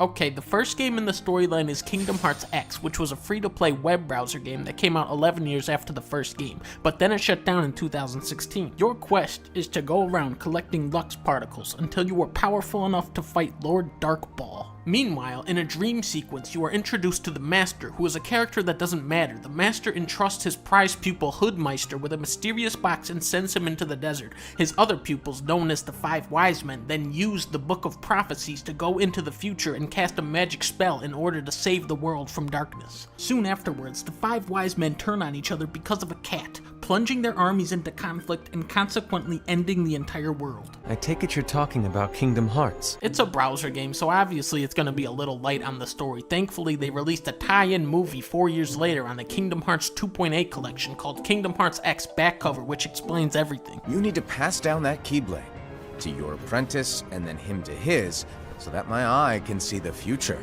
See, now it all makes sense. The next game is Kingdom Hearts Birth by Sleep, which was released on the PSP 3 years prior to Kingdom Hearts X. You play as Ventus, who is actually one half of an all-powerful Keyblade called the X-Blade. He is manipulated by the Sith Lord Xehanort, who wishes to combine him with his counterpart Ventus so that he can unlock Kingdom Hearts and start an apocalyptic Keyblade war. In order to become young again, Xehanort takes over this guy's body but fails, but becomes young anyway. Then his memory is erased and he is found by Ansem the Wise before the game even started, okay? Meanwhile, Ventus is engaged in a metaphysical battle against his other half who seeks to control him from within his own arm. The battle is lost, but at the last second he shoots his heart power into the zone of the Enders, where Sora absorbs his light ball into himself. Which leads us into Kingdom Hearts.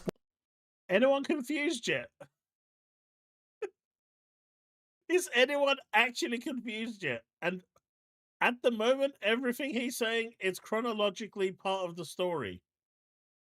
1.5 Final Mix. You play as Sora, Goofy, and Donald Duck as they attempt to save the 7 Disney princesses, each who represent a shard of the X-Blade, which is comprised of 20 shards in total, and isn't made by merging these guys anymore because that game was fake and actually an elaborate dream sequence had by Tigger. Turns out, Sora's friend Riku is actually possessed by Ansem, who is actually Xehanort that got transformed into a Shadow Man 300 years ago, not to be confused with Ansem the Wise, who is a different guy and he's dead now, but not actually. Okay? In order to defeat Ansem, Sora has to unlock his own heart with the Keyblade, which in turn creates a clone of himself called Roxas. Now this is where Kingdom Hearts 358 over 2 days for the Nintendo DS comes in. Roxas is recruited by Zenmis into the Council of Shadows, whose goal is to summon Kingdom Hearts, which is a video game for the PlayStation 2. He then falls into a coma, setting the stage for Kingdom Hearts Chain of Memories for the Game Boy Advance. During this, there is also a third game playing out called Kingdom Hearts 0.2 Birth by Sleep, a fragmentary passage for the PlayStation 4. You see,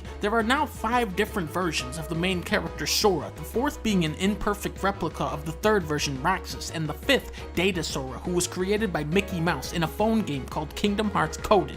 Gorge! However, we find out during an introductory sequence in Kingdom Hearts 2 that Roxas was merely the video game persona of Sora, who was unwittingly trapped inside of a computer simulation. It is then revealed that Zenmis is actually Ansem, who is actually one of 2 evil Xehanort clones, neither of which are this Ansem, who is now referred to as Diz. On top of this, there is also a 3rd Xehanort clone called Xeno Douglas, who is a younger version from an alternate timeline. He then conspires with his own self to go back in time and create a second Council of Shadows, consisting of 13 different Xehanort clones, which when merged would recreate the X-Blade, which could then be used to unlock the mysterious box, re-summoning the Master, who is actually the ultimate puppeteer and true antagonist of the entire series, Pumbaa from The Lion King.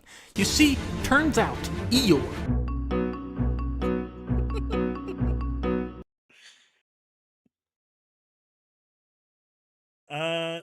That's actually pretty accurate for the story, by the way. That is actually pretty damn accurate for the story. So how much of that did anyone actually follow?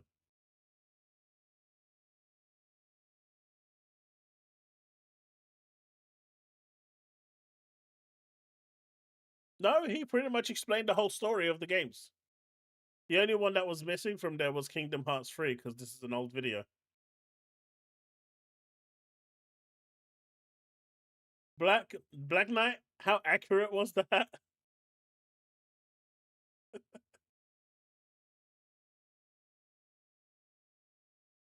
All right, I think we've got Deej in the chat, boys.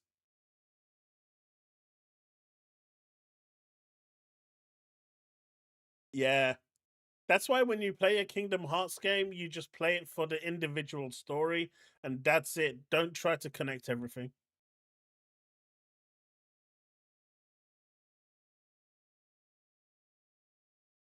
Exactly, music.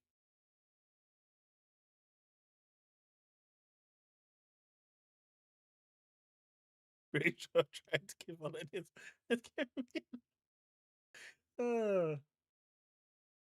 Do you remember the slogan in arcade games? Winners don't use drugs. I do vaguely, yeah. It applies to this though. That video we watched, it totally applies to it. Look, I've watched that video maybe like what, 6 times now, 7 times, and every single time I've watched it, I end up more confused than I was before I watched it. So, yeah. Halo 7 needs to show up. What happened to Halo? I guess Halo 6 was Infinite, right? Needs to show up, be here at Xbox Live stream. Um, I think Pragmata might actually show at the Summer Games Fest. That's due to be shown at this point. We've said Resident Evil 9 as well. I don't know about Halo 7 or whatever they're gonna call it. The bubby has just bit my ball. Well, at least you've openly admitted that you've only got 1 ball and not 2. But you know, now you're noble, Steve.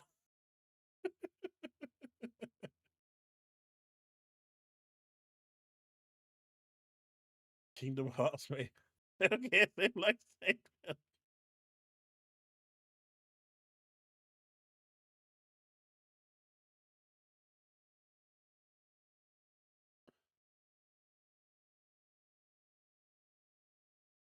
All right, here's one for you guys. How many of you do you? Okay, do I have the thing up? Yeah, let's do another poll. Let's do another poll.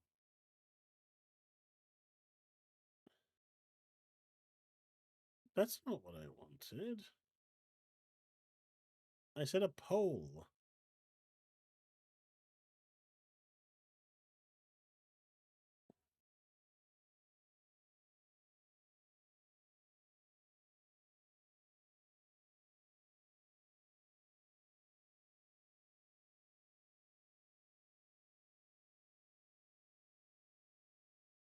There you go.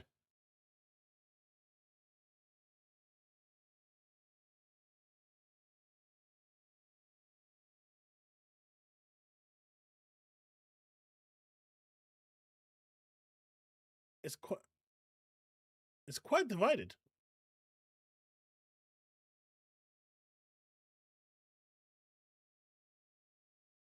Ghosties going for it. Hey, Edward, how's it going? I think Master Chief Collection is probably one that will be shown. Seeing as that's going to be multiplat everywhere soon enough, even the Switch 2. So that one I can see. 7, not so much.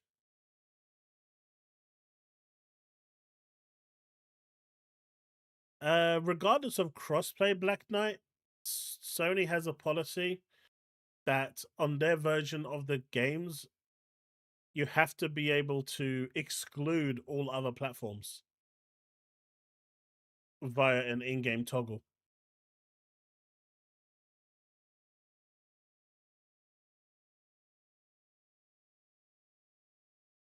Yeah, I'm on the same belief, Edward.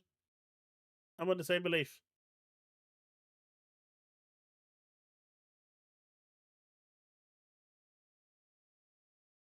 I gotcha.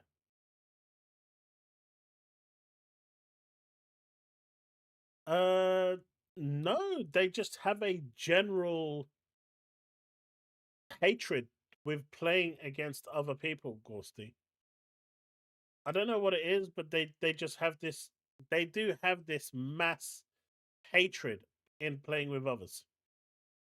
I don't know what it is, but they just do, and it is what it is. Hey, pal boss.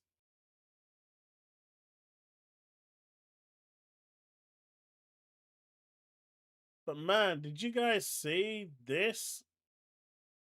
4 terabytes. More expensive than the damn Series S, even after the price increase. That's rough.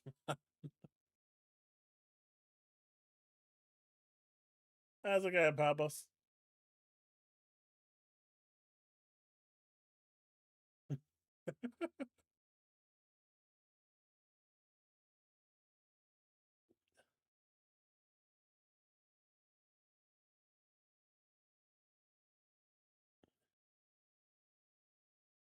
I mean, they just don't do multiplayer games either. Outside of Call of Duty.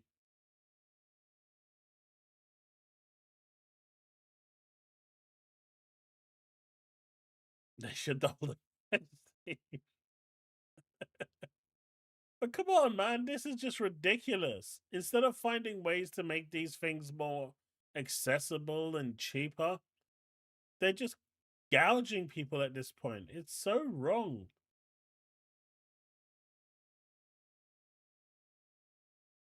That's awesome to hear, Power Boss.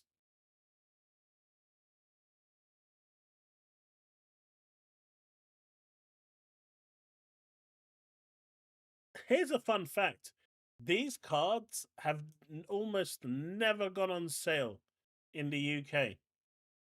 The one time it did go on sale, it was a 5% discount at Amazon. That's it. 5%.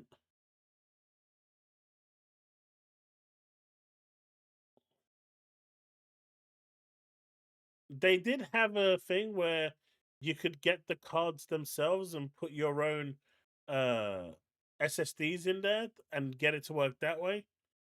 But Microsoft patched that so you can't do that anymore. It's like it's just they created something and they just don't want you using it.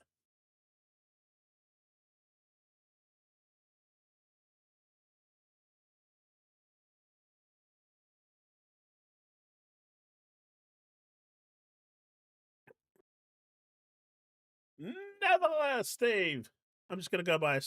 I've decided I'm just gonna go buy a standard HDD and transfer my games back and forth. Although I don't need to anymore. I've got good internet, so I don't need to worry about that anymore, right, chat? I just delete the shit and just re-download it. It'll be downloaded in like what, 2 minutes? I don't even have to worry about it anymore.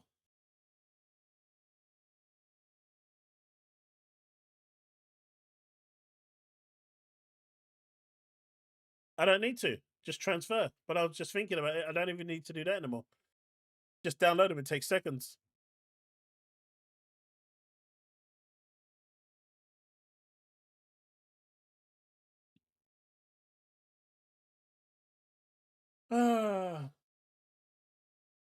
I wish I could do that, pal. I only just had like 10 days off work and I need another 10 days off again. I need more time off. I'm so tired. I'm only been back to work for 2 days.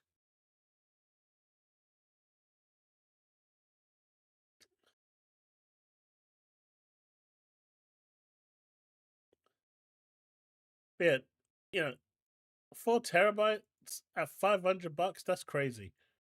Microsoft needs to fix that ASAP. And they're not gonna do anything. But they should. But it's just ludicrous, man.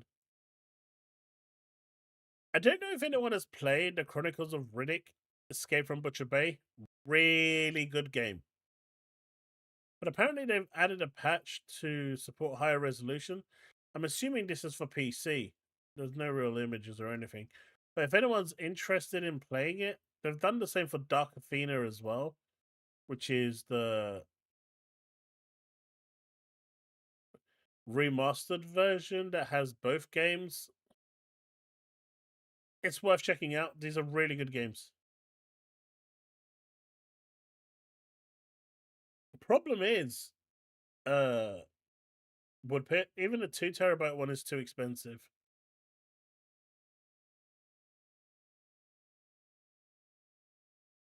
I don't know if I actually don't know that Black Knight, although I'd really like the Riddick movies.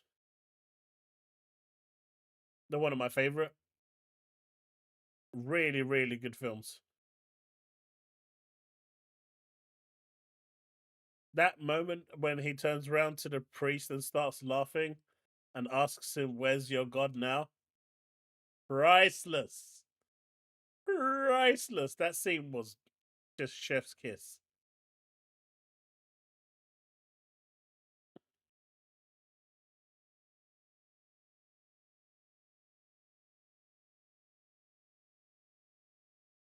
Pitch Black was awesome.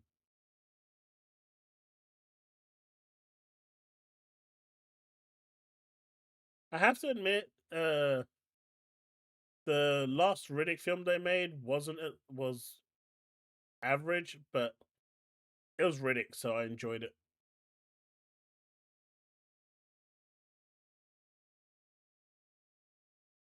Nah, Woodpit, you're forgetting. All you need to do is put like 4 Call of Duties on there, and that 12 terabyte is gone.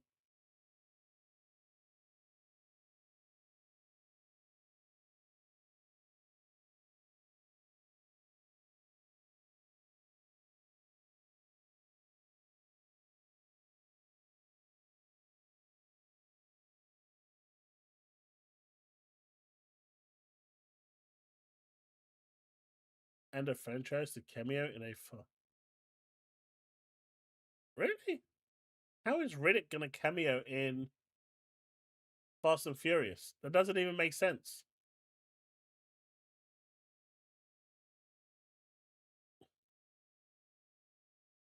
That doesn't even make sense.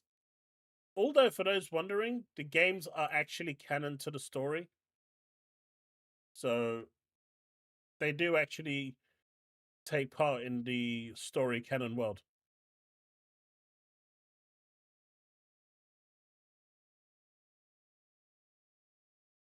I guess that could make sense with it.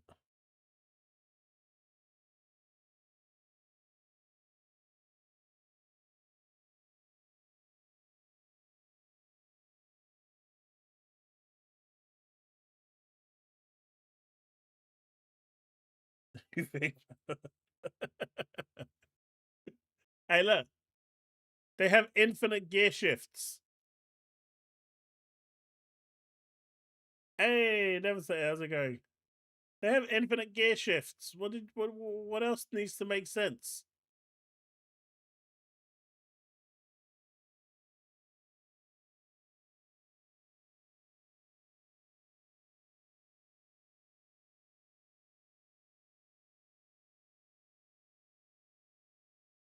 So, Mr. Dring released this tweet.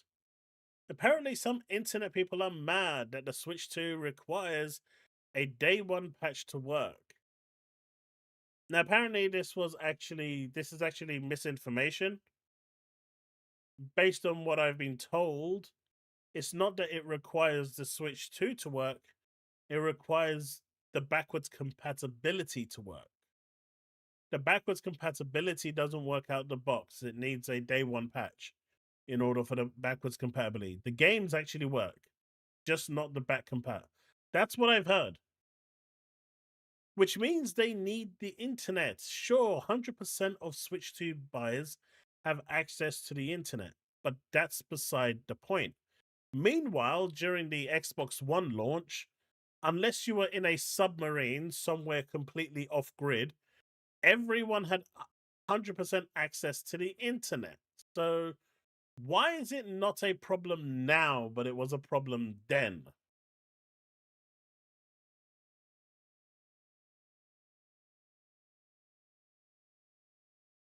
I'm really curious. It wasn't a problem then, I mean now, but it was then. And everyone had an Xbox that could access the internet. You know, first they made it always online, and then they changed it to daily login, and then they changed it to monthly. So If the internet, if everyone had access to an internet that owns a console, why was it a problem back then during the Xbox One days? Why was it crucified to hell and back? And now the Switch requiring a day one patch to use some of its features, it's okay, we'll just let it through.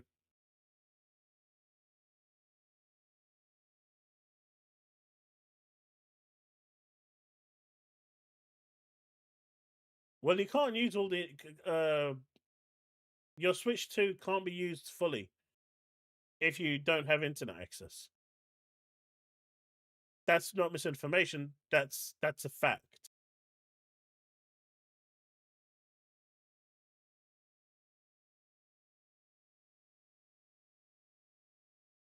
That's not misinformation. That is a fact. You cannot use all of your Switch 2 features that should be there day one out the box. It needs a day one patch in order to do it.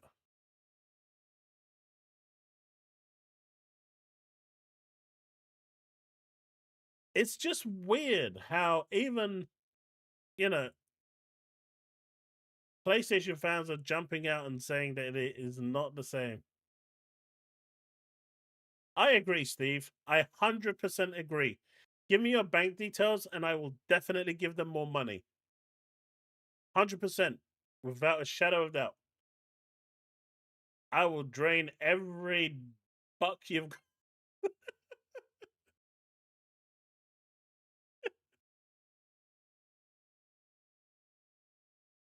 I will buy those shares.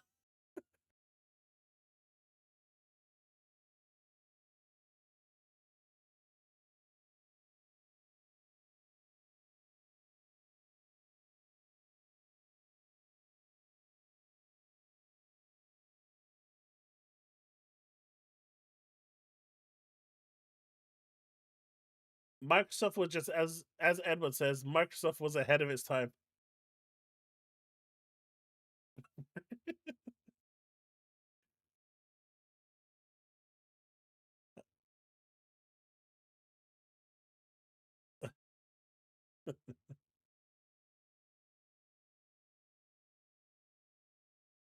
We spoke about what might appear at the PlayStation Showcase.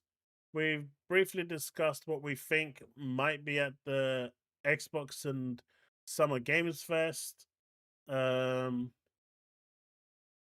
We covered the story of Kingdom Hearts, which seems to have confused people more than it made any sense. I think that's the sixth or seventh time I've watched it, and it's confused me more than it made any sense. We briefly touched on the First Light game reveal that's happening. Talked about the Warhammer 40k breaking PlayStation fans' minds and brains, and the fact that one remaster, it actually makes sense that it's a remaster they're losing their mind on, wasn't going on their platform, made them go absolutely insane. And the Ubisoft stuff, where apparently, according to a leaker, a strong partnership between Ubisoft and Xbox is forming. And the rest you were here for.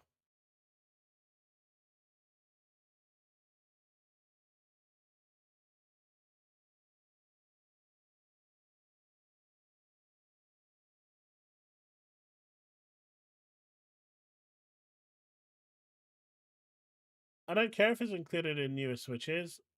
If I don't have internet and I want to play, and I sold my Switch 1 with the knowledge that I'm going to be able to play it, and I might not have access to the internet at the time to download a patch. I want to be able to use it. They promised that there would be access to it, not that I had to get it through alternative means. It should have been enabled. What is little Timmy going to do?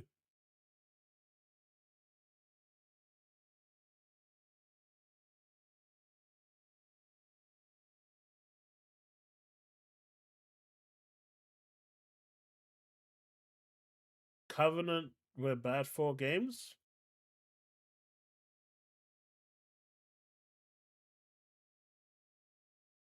That makes no sense, Leaf.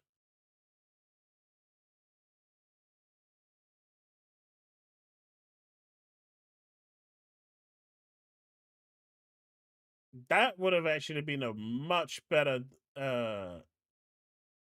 situation, Steve.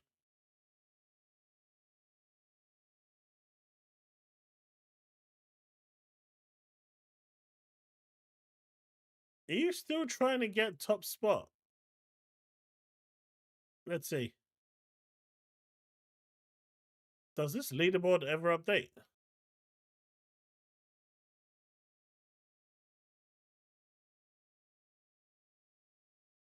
I don't think it's updating anymore. Although Devin is still just dropping down the pecking order. I don't know why. He keeps dropping. He was, what, 7th? Now he's 9th. I'm not even deleting anything.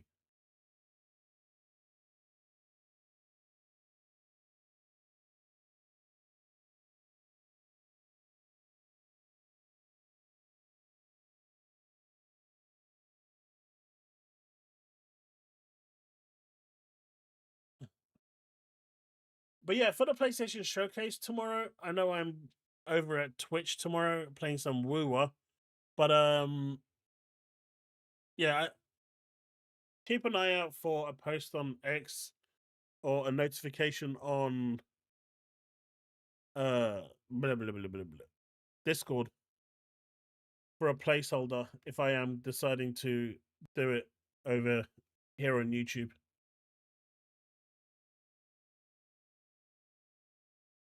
Is it only 40 minutes? So I'm just thinking, if I'm already over at Twitch, is it worth switching over to YouTube for 40 minutes to an hour?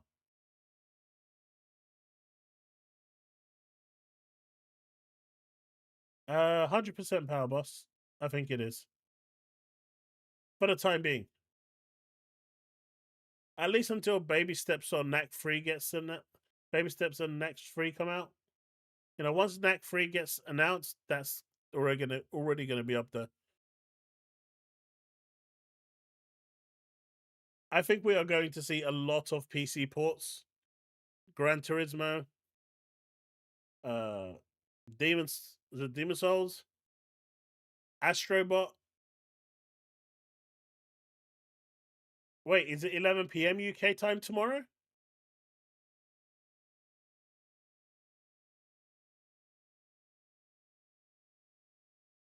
Wait, State of Play is 11 p.m. for us in the UK? I thought it was 10.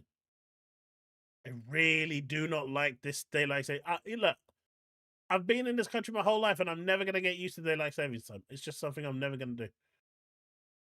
I am never gonna get used to it ever. They should just do what Turkey did and just abolish daylight savings time. Not needed. Oh no, it gets dark a little bit. Just deal with it.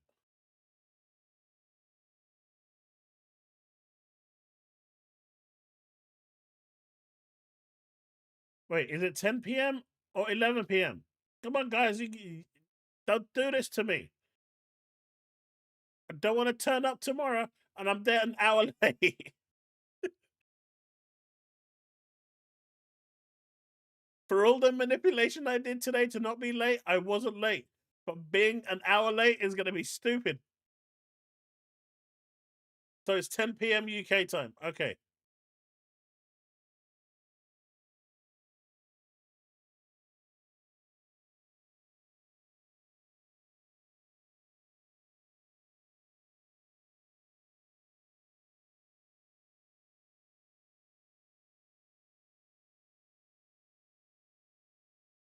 But yeah, here's the state of play. 11 p.m. CST. And CST is 1 hour ahead of the UK, right? Always 1 hour ahead. Wait, why is he upset about the state of play? News update on great games coming to PS5. So why is Jay Barry? Why is he fake? The 40-minute show begins blah blah blah and will be broadcasting in English. See you then. Is he upset that it's in English? Oh wait, the poll is still up. It's a good place to stop it. What was the? I forgot what the poll was. What was the poll? Where's the results? Show me the results.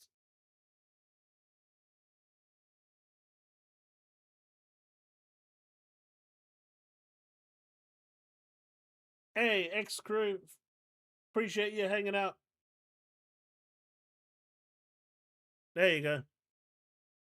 So 50% believe that the there will be console exclusives. 50% believe there will not be.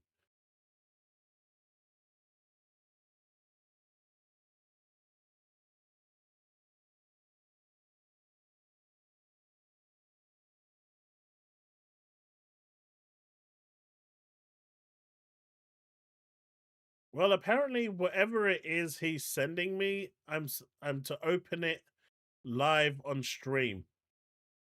So I will do that and see what it is.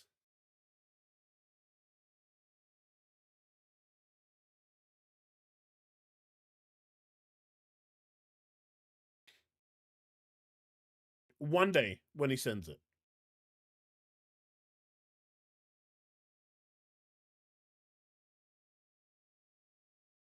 I didn't actually know what he's upset about. So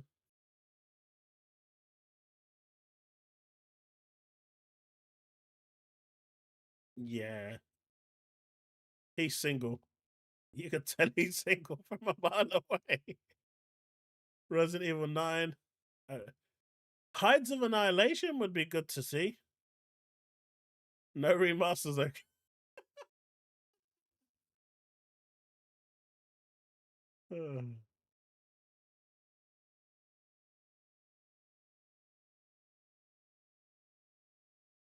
Did you see Stellar Blade developer said they are supported? Yeah, that was actually really cool to see. And they're fully embracing the mods that are coming out. And those mods are quite interesting, right? The mods that they're making for Stellar Blade on PC, they are quite interesting.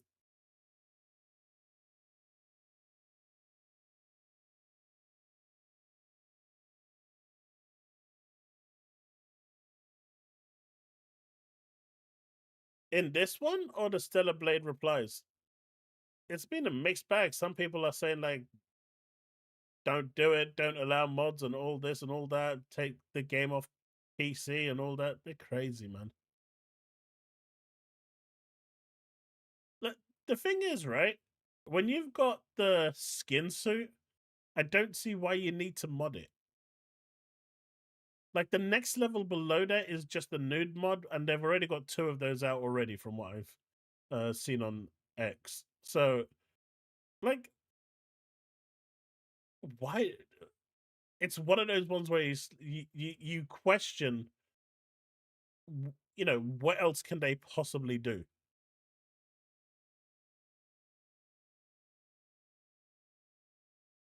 The question isn't if Forza Horizon 6, etc., will be exclusive.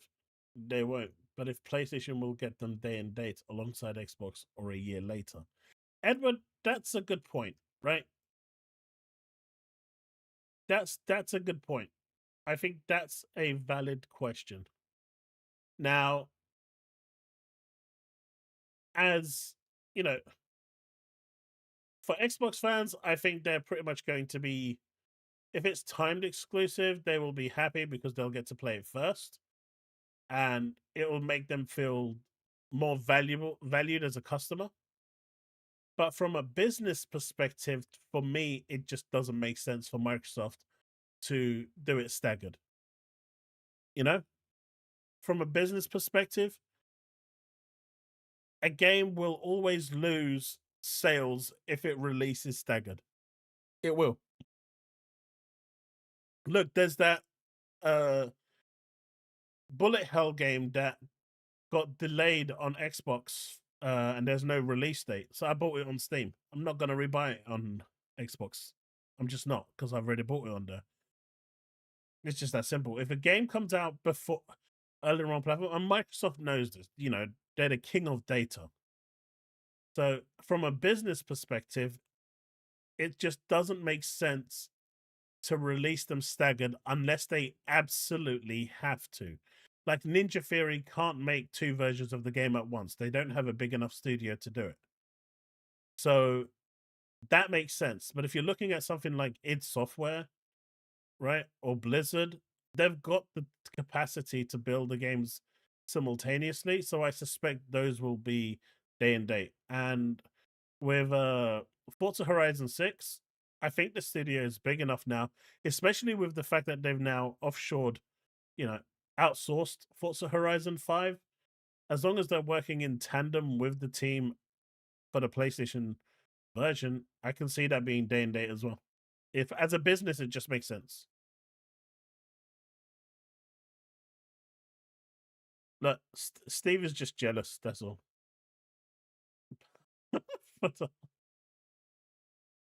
uh,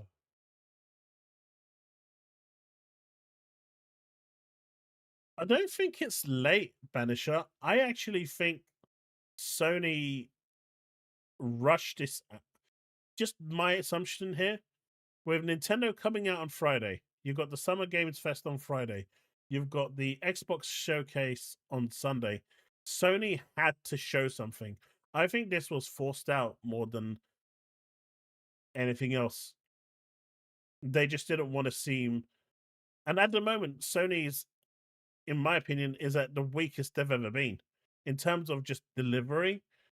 They've been useless for at least a year or so, and I can see the same really being for the rest of the generation. They've cancelled too many games, and that's left a gaping hole. You know, a 3-4 year void of just nothingness. They're gonna have to start money hatting exclusives if they want to get the games, you know, stuff on there that's not available everywhere else, or they're just going to write off the multi-platform and what Microsoft is giving them. Because at the end of the day, Microsoft is feeding them well and provide. You know, just imagine if after all of those games that got cancelled, and you can Fair Games is going to flop. Well, at least that's what it's looking like anyway. The director thought the game was so bad she decided to leave the company. You got Marathon, who's having its own literal hell at the moment. No one knows what the hell's going on with that one, and that's planning to release alongside some of the bigger games. You know, so both of those games look like they're going to be dead on arrival. They might not be, but that's what they're looking. But they've basically got Death Stranding 2, which is going to release on Xbox at some point, and they've got what Ghost of Yote. What else have they got for the next 2-3 years? Like, what do they actually have? If Microsoft decided that they were going to stay console exclusive, they would have wiped the floor clean. You know, Sony is so lucky that Microsoft decided that they're going to put their games onto other platforms at the time that they did, because Sony would have had nothing.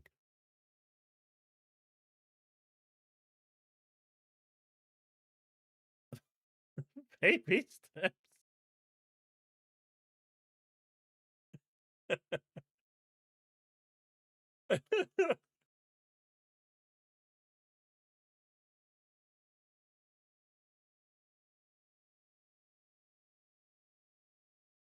I mean, Concord 2 is Marathon Gaming. I mean, Marathon is so screwed.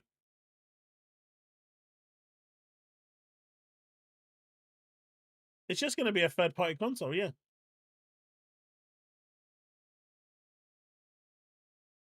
A Wolverine is still some time out. Baby Steps is probably nearing release. And I think they're going to fill it up with remasters. I think they're going to do like the God of War trilogy, you know, from the old times, you know, the PS1, PS2 era.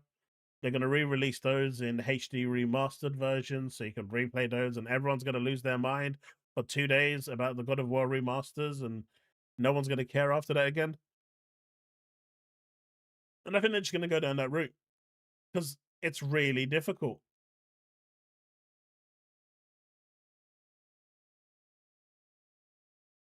They're just not in a great place right now.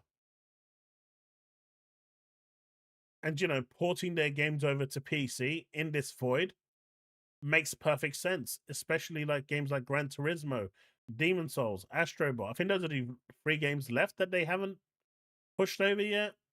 So those 3 are on probably the card. As Shuhei Yoshida said, it prints money, right? It's really cheap to port it over, and people will buy them. And, you know, I reckon GT7 will sell. Astrobot would sell. Demon Souls definitely will sell. Black Panther's gone. That's been cancelled. Not the 1943 version, just the Black Panther EA game is gone.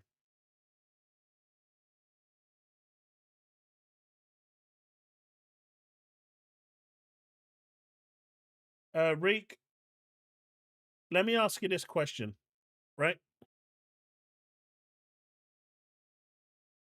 Let's say you was making 50 grand from your investment. And then the company that you've got your shares in decides that instead of just releasing their software on one platform, they're going to push it to all platforms. Your 50K return now turns into 200,000 return. If they turned around and said to you, hey, buddy, you know that 200 grand you was getting instead of 50 grand? Well, we're going to take away 150 grand a year from you now. I hope you're okay with it. Are you going to be okay?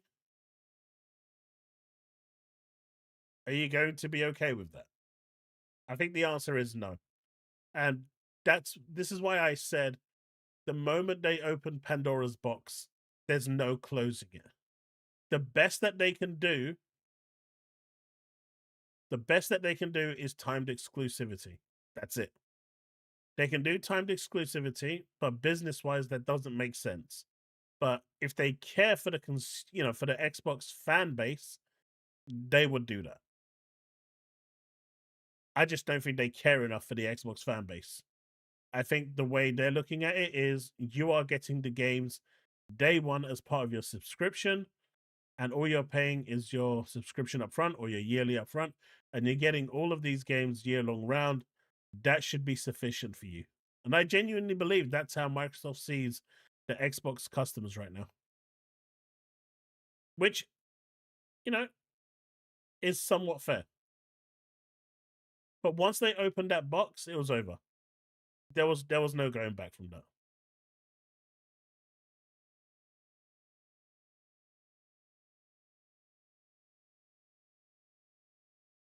Unlike Xbox, PlayStation makes their money like Steam. What do you mean? What do you mean, Bags?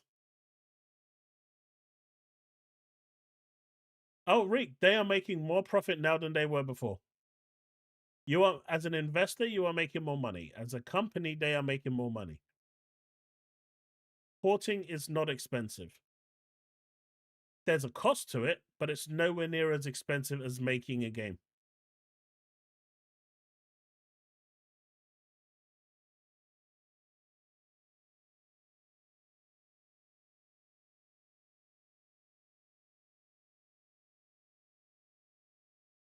I don't think that matters, Bags. I don't think that matters. Because there's for all of their games, if they sold it digitally, right? If they sold, I don't know, let's just say on Xbox, they sold 30 million or 40 million. Every single Xbox owner bought a copy. That's 40 million of $70, right? Let's just go by that figure. They've got another market on the other side that's got 70 million consumers potentially. And I don't even want to get into the debate of how many consoles they sold. I'm just going to stay at 70 million and end it there because I'm done with that stupid debate. Because I know it's way less, but I'm not getting into it. Then you've got the PC marketplace as well. Even if they lose the 30%, they are still making 70% from those two markets. So if you combine those, they're still making more money, even if they're not making it. It's like the Epic Game Store.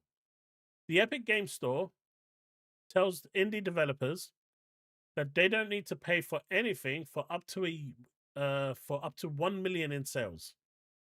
Or if you're a third, if you're actually publisher, they will charge you 15%. But people still go to Steam. So the publishers have no choice but to go there, lose a bit more money, but they're making more money in the long run.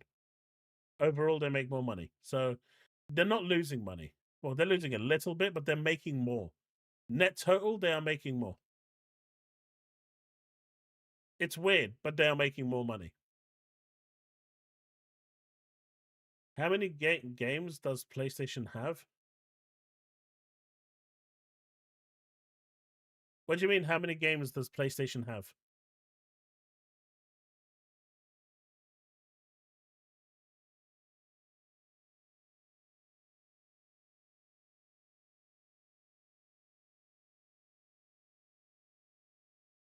I mean, they were selling at a profit for a while. We just don't know what they're doing now.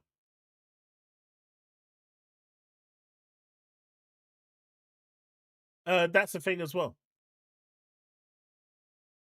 Like all this talk about people hating publishers getting screwed over because, we care for the devs and all of that. No one cares for the devs. All of those people that you see crying about the devs, none of them care about the devs.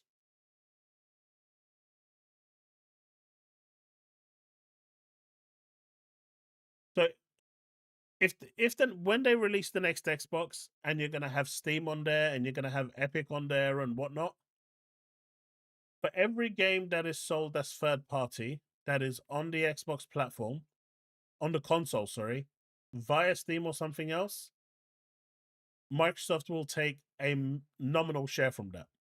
Whether it's 10% or not is up for debate. 10, 15%, I don't know what it will be.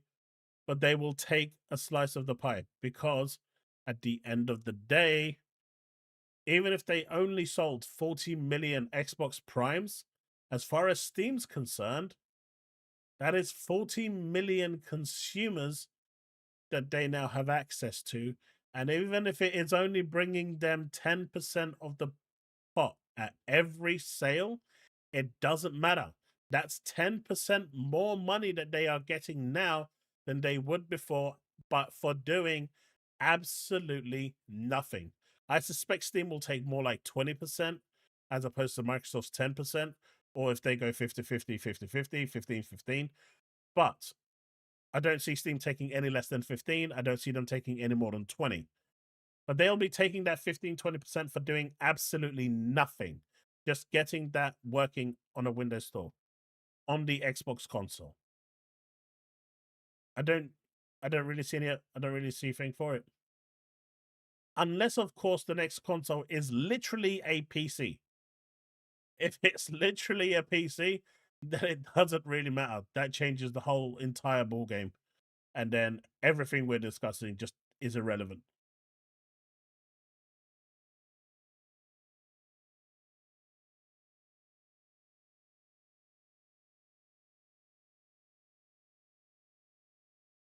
But if it's an Xbox console and Steam is going to be running off there, then Microsoft will get a cut.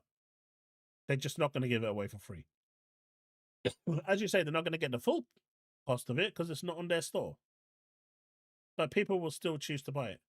I mean, look at it. In Europe now, not in America, but in Europe, you can now legally uninstall. Well, Microsoft has now, or is going to, via a Windows update, allow you to completely decouple and uninstall the Microsoft Store. It hasn't passed in the US, but in Europe, that ruling has now passed.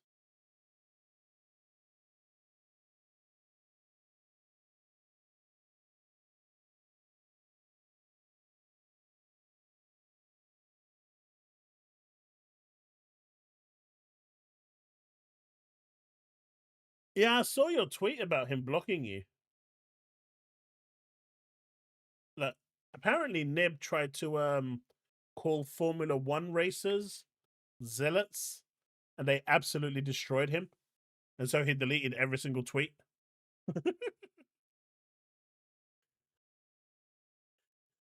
He deleted every tweet and retweeted. I thought that was quite funny.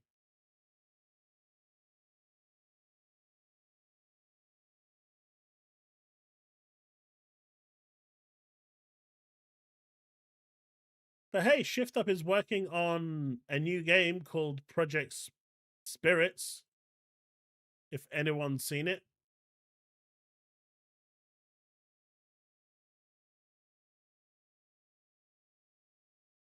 I don't know why he uses that word. He uses it a lot. But yeah, Shift Up is working their next multi-platform game. So this one is coming to an Xbox console. Is this one here? Shift Up renamed the Project Witches to Project Spirits and provided a first look at the characters. New flagship cross-platform title with an Eastern fantasy theme, top quality new IP after Stellar Blade and Nikke. That dude has a certain art style that he's never ever going to stop using.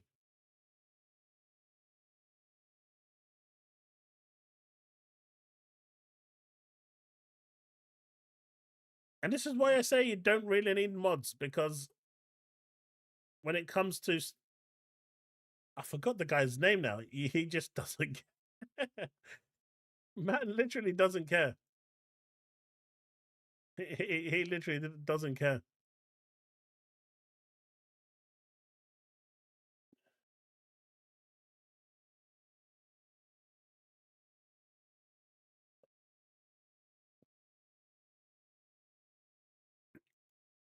I mean, it's not much else really to say about it, but who knows?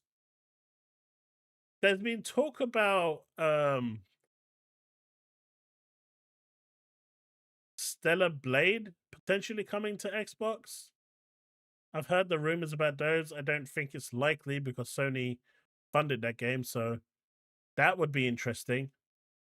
But there's also this rumor here. A Greek God of War 2D Metroidvania game that will be announced tomorrow at the State of Play. I'm not sure. I don't know how people feel about a 2D Metroidvania God of War.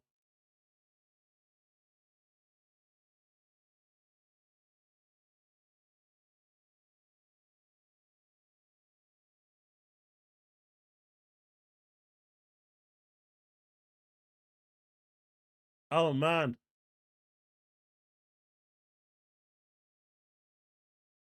Crap Gamer is still doing it. All right, so State of Play has been leaked, folks. All the games that are appearing have been leaked. So we're starting from the bottom. We've got Concord, Astrobot Concordia, Horizon Forbidden West Remastered, Horizon Forbidden East, because why not? Horizon Zero 1 2, Horizon Zero Dawn Remastered, Horizon Zero 1, Bloodborne the Movie, Bloodborne Kart, Hollow Knight 2, The Silk of the Song, The Last of Us Part 1 Remastered, The Last of Us Part 2 Reimagined. This is taking it a step. Man, who's smoking cannabis out there? And that stinks.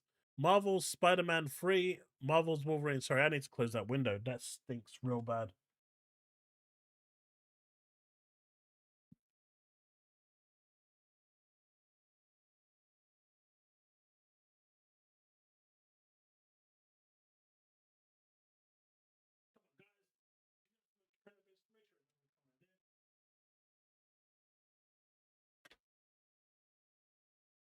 That cat's going to be high as a skunk.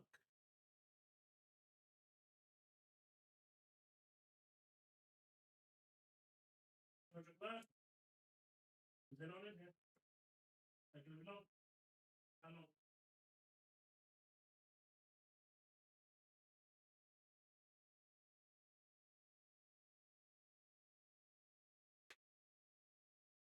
Where's your windows upstairs? Someone is smoking cannabis.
fixed.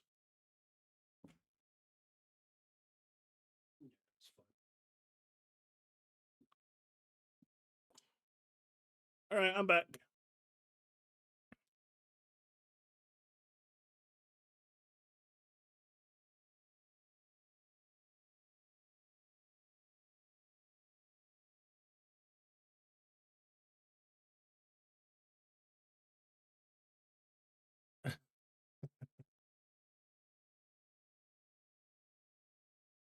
So,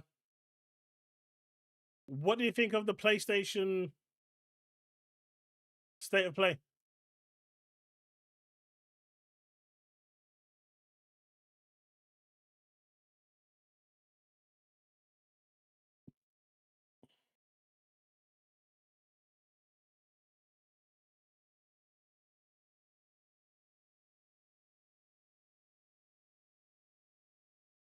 It's pretty good, right?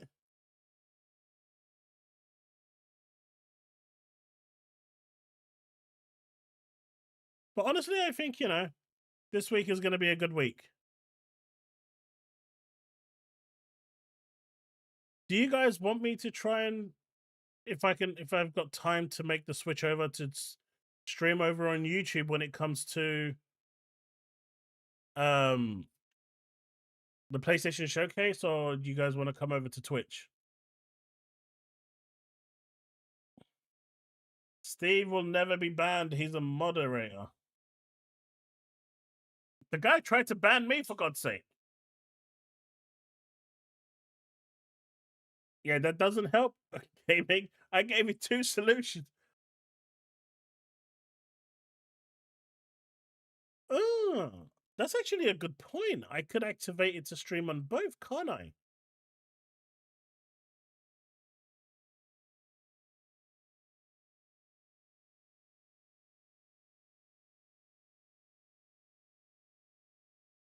You should cancel the Xbox YouTube Showcase. Why?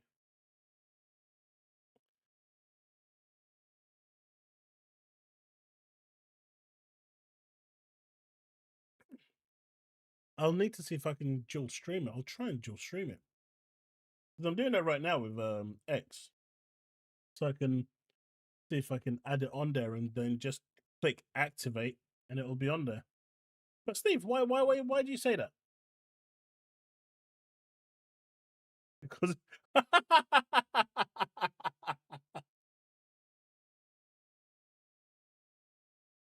God damn it.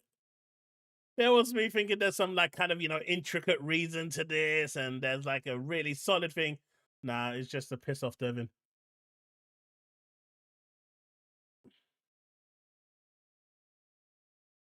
Wait, isn't that the one tomorrow, digital?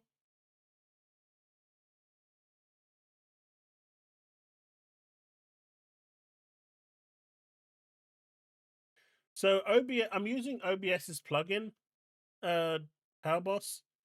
So most people, what they do is they send a signal straight to like to restream or to whatever they want, and then that spits it out. But it adds a huge delay on what you're watching. The way I'm doing it right now, and I'm hoping that the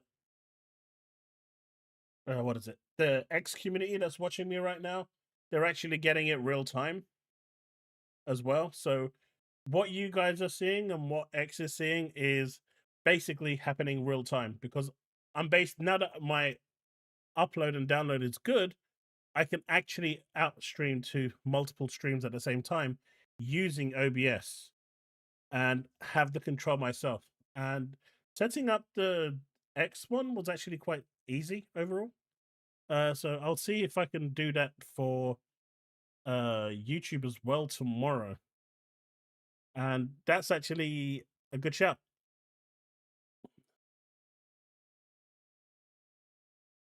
But yeah, it's a cool little plugin that you add for OBS and it does it. It's like, for example, did you know that if you create shorts, this is real, by the way, if you create shorts through Twitch and post them through Twitch, YouTube actually shadow bans those shorts and doesn't push them out aggressively.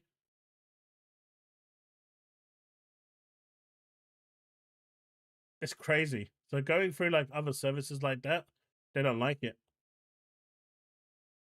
The super secret state of play is at 10 o'clock my time.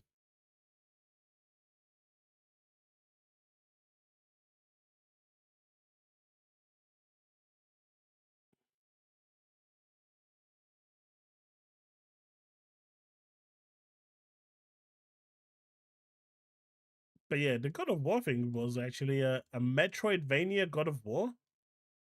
Would anyone be interested in a Metroidvania God of War?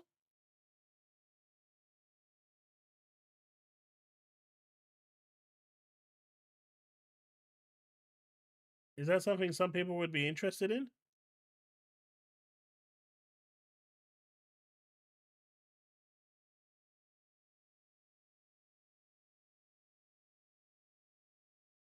No, hell no. Sounds fun. What's that in real time? So you know when I normally start streaming Digital Devil? 1 hour and 15? 2 hours and 15 from when I normally start.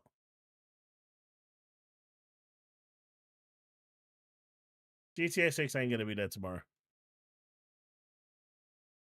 Nope, not gonna be there.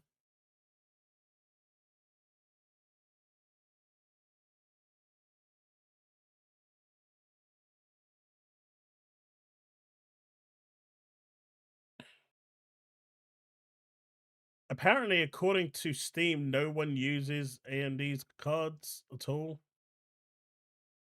Like, they're nowhere to be found.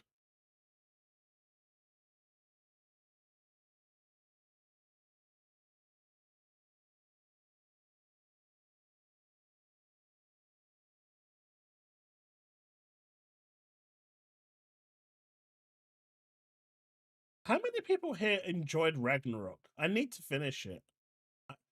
I got to.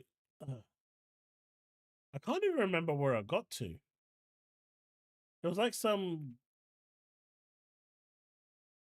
I think we went to Thor's homeland, Asgard.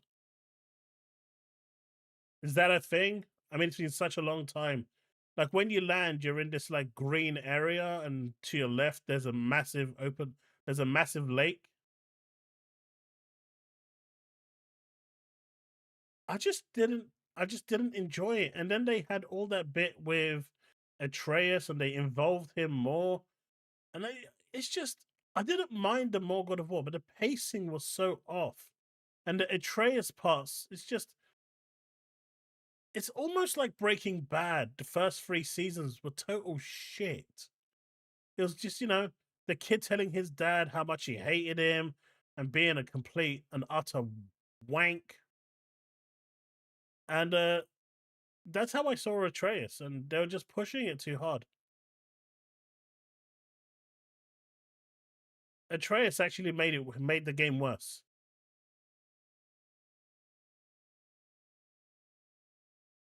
I don't think the pacing of 2018 was horrible.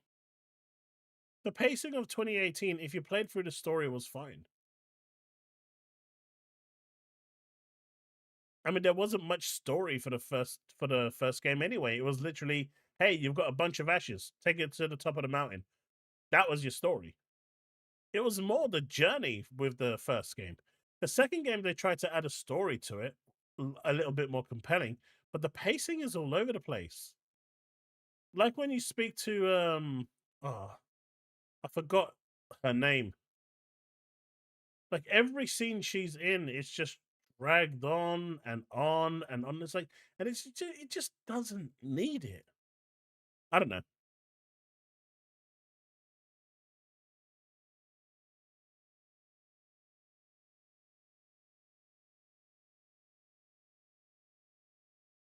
Oh, I played the original God of Wars for the story and the gameplay. I always play for story, but that's me.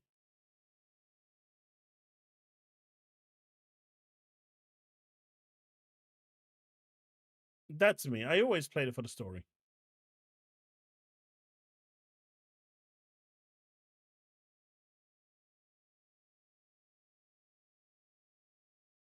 I bought Rebirth day one, and I still haven't played it.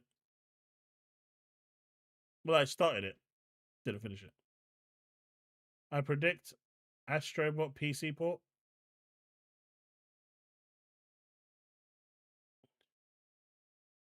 I think that could appear tomorrow. I'm free from Steve finally. No idea what you're talking about. Devin's gone over to X. By the way, folks, on X, I'm also streaming on youtube.com/at the Chaos Lounge. So if you want to follow me over there as well, where I release daily videos, more or less, when there's news going about, feel free to come and stop by and drop a follow. And if you aren't followed on my YouTube stream, make sure you drop a like and follow. All right, so I wanted to check out this tech demo for UE because I haven't seen it myself personally. So let's have a watch and see what it's like. I haven't seen it. I never got a chance to watch it. Probably won't watch all of it, but I wanted to watch enough of it. Oh, it's only 1080p. Okay. I can actually do 1080p now. X is the troll socials.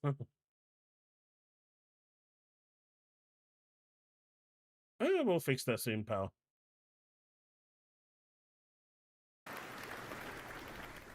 This is a technological showcase set in the world of The Witcher 4. What you just saw and are going to see now So what do you is guys running think of on the presentation standard of this? PlayStation 5 at 60 FPS with ray tracing. So in the game, you'll be playing as Ciri, a professional monster slayer, a witcher. She explores the world and hunts down monsters for coin. The region we are in is called Kovach, and you'll get to explore it in a game. Right now, Ciri is investigating the monster, and after gathering new clues, she is heading back to a nearby village. I mean, they're saying this is the game. They said this is running on the PS5 ray All right, tracing everyone, 60 FPS. meet Kelpie. I assume PS5 Pro. Let weeds be weeds, Kelpie. So just like Geralt had Roach, Ciri has her own loyal companion. We return to town. Drop kick. Drop kick. These Drop two kick. characters need to feel like one, since you're gonna explore the world Look, on one of these horseback, days, riding these the to feel horse is going to seamless, run up, natural, turn around, and just fun. boot them Yeah, straight and to into the support orbit. that, we're introducing multi-character motion matching in Unreal. So Ciri and Kelpie, they're perfectly synchronized when mounting from any angle and speed. That could be the compression, though, pal. And we also support root motion movement on Kelpie, so controlling her feels realistic and grounded. And there are also some really nice improvements to our Unreal Chaos Flesh Solver and these machine-learned deformations. So you've got realistic muscles moving and stretching under Kelpie's skin without compromising the performance there. See, here's the thing. No one is going to look at that when they're playing the game. No one's going to give two craps about this. I'm sorry. They're just not. I get what they're doing, but no one cares. No one cares. I'll be honest with you, because this is how let's everyone's leave going to look Ciri at behind this. for a They're not second going to and turn around talk and start about the seeing world itself. how big the horse's balls So are. much of the Witcher world is natural, organic, especially Kovach with its dense forest and wild nature. Yeah, and wild nature is I mean, hard. some guys might. And guess. with nanite geometry, we've freed artists from so many of their old constraints. But we don't want to rest until everything we do in Unreal has that same spirit of freedom. There's always more work to do. And foliage is a huge piece of that puzzle. So we are excited to introduce nanite foliage. And in order to achieve gorgeous foliage density everywhere, while still being memory efficient, fast to render, we believe that a new idea was needed. So instead of the same card approach we've been using for the past 20 years, artists should be free to take a nanite approach to foliage, modeling every single leaf and pine needle. And the old LOD tricks of the past, they needed a complete rethink. And in their place, it's a new adaptive Now, this is voxel gonna be on the next-gen representation consoles. in nanite. It's volumetric, it's fully 3D, it is super fast to render. And these dense clusters of triangles turn into these cubes, which at a distance, they're no larger than a pixel, and they react to the changing light of our dynamic sun and our shadows, and they allow artists to render whatever amount of foliage is needed to achieve their vision without compromise. See, here's the thing, right? Seeing all of that happening on screen is way easier to do when there's nothing dynamic happening on screen. There's no birds, there's nothing to add any actual additional pressure onto the device. So they've doctored this really well. It's still impressive, but they've doctored it really well. They're making sure that there's nothing that can impact the performance. I'm pretty sure if you pushed up on the controller at that point as the sunlight and everything and the ray tracing was changing, it would have started chugging with the frame rate. And no compromise means how ambitious we are when it comes to bringing our vision to life with incredible visuals. But more than that, together with Epic, we created faster way to load the world. We can now bring in more content more quickly for the smoothest possible experience as we fly down to catch up with Siri. Oh, Devin, don't worry. I think you're safe. I don't think you can. I could actually make him one anyway.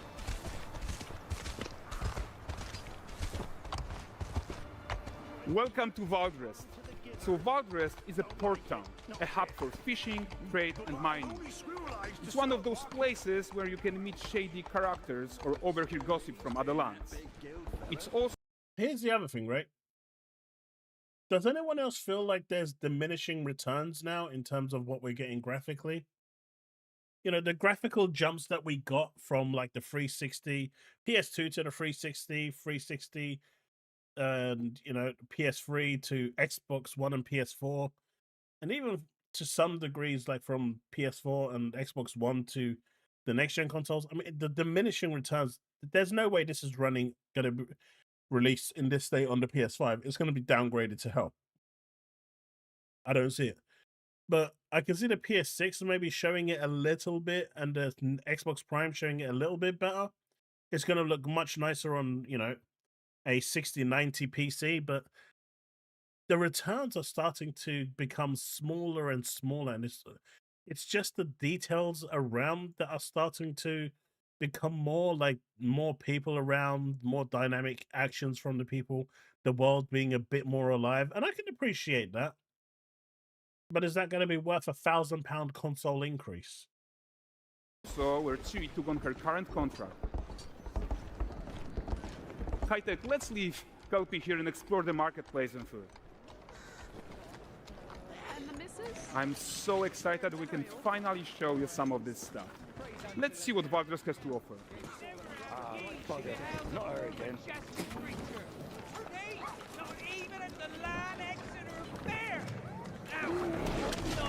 Yeah, this is what I mean when I said like the world being a bit more alive.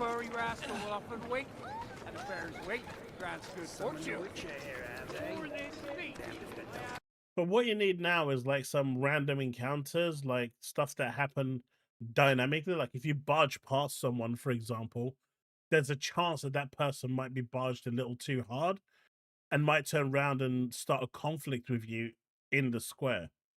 That sort of advancements I think now are what they should be looking at, because graphically I'm just I'm not blown away. Pardon. Guys, notice how responsive the world is. You still need to show me Solitaire at Character 5090. You actions said you were going to show it directly to me. happens around you. You haven't, man. I'm Sometimes even disappointed in setting you. off chain reactions. Everything is working together. Look at the Sony dollars right there with the controller, making sure that they're getting that money shot.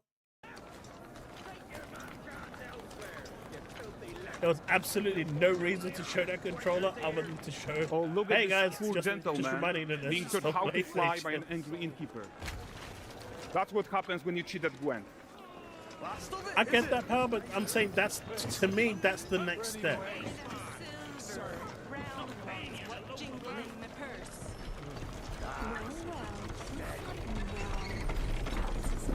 Okay, so this is the guy who gave the series quest his own. Like you probably suspect, he has his own agenda in all of this. You're off your tits again, Wilfred. Get your ass up.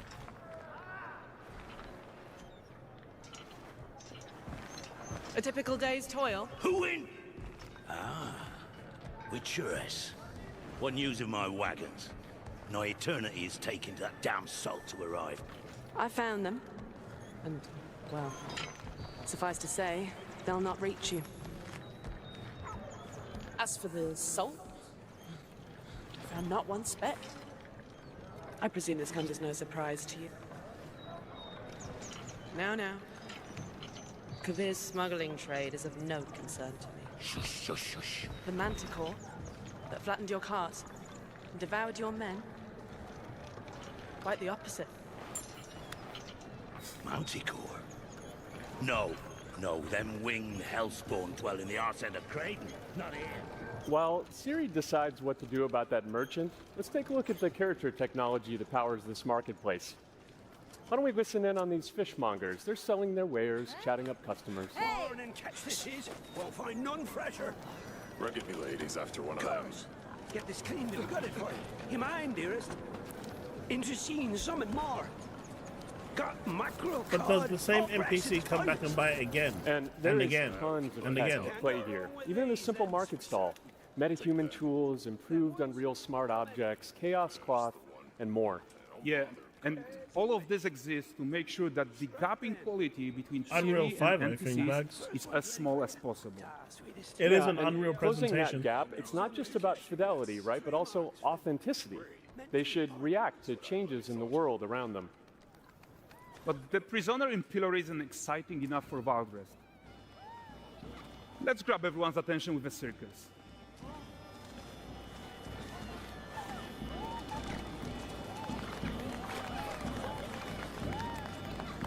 But the great performance deserves a huge crowd, though. Let's crank it up.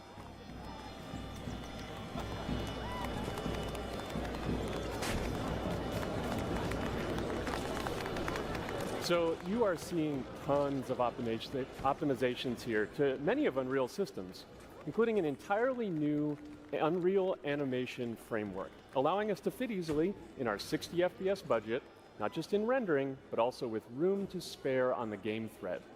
Over 300 animated skeletal mesh agents all going about their business. And the whole point is to leave breathing room for developers like you to introduce the gameplay and the systems that your players expect, empowering you to make your... You see, like I said, there is no interactive points here. So they can put as much as they want and it looks quite nice. But even then, if they actually started playing the music and you actually saw people coming from their stalls and stuff to listen to it, opening the doors and coming down, I think that would be quite impressive. But they didn't show that. So I don't think there'll be Your anything worlds like come that in to the final life game. without Unreal standing in your way. You are right. That's the open world RPG that we're making. But before we wrap up, how about one final check-in with Siri?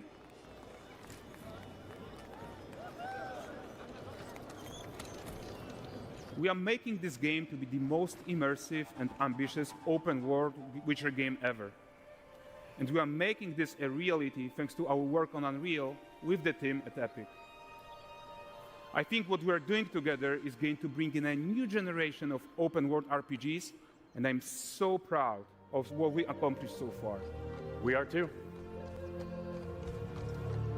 So we're almost done, but before we go, here's a small gift for all Witcher fans. Hey, it's not my stream that's jerking. A first look at La Nexeta.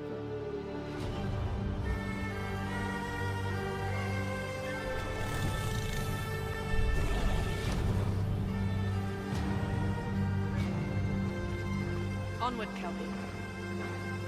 We've worked.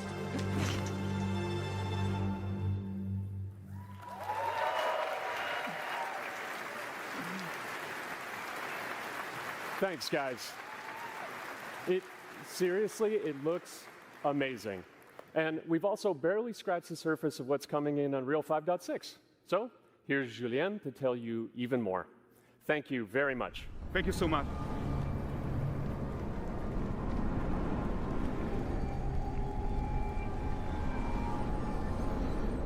Was that everything?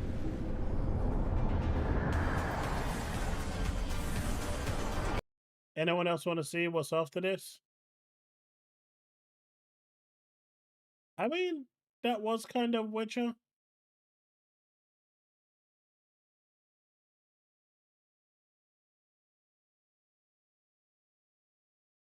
Look, let's not diss Unity, all right? Unity was special.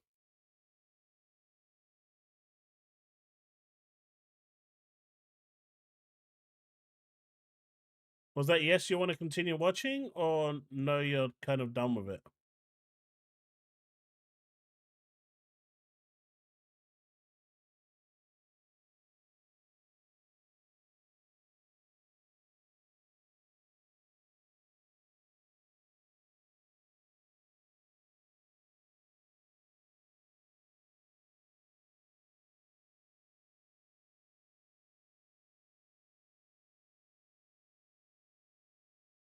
Man, MBG is really trying, isn't he?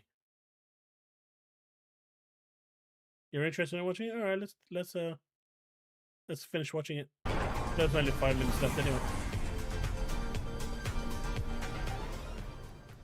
Hey everyone, great to be here in Orlando.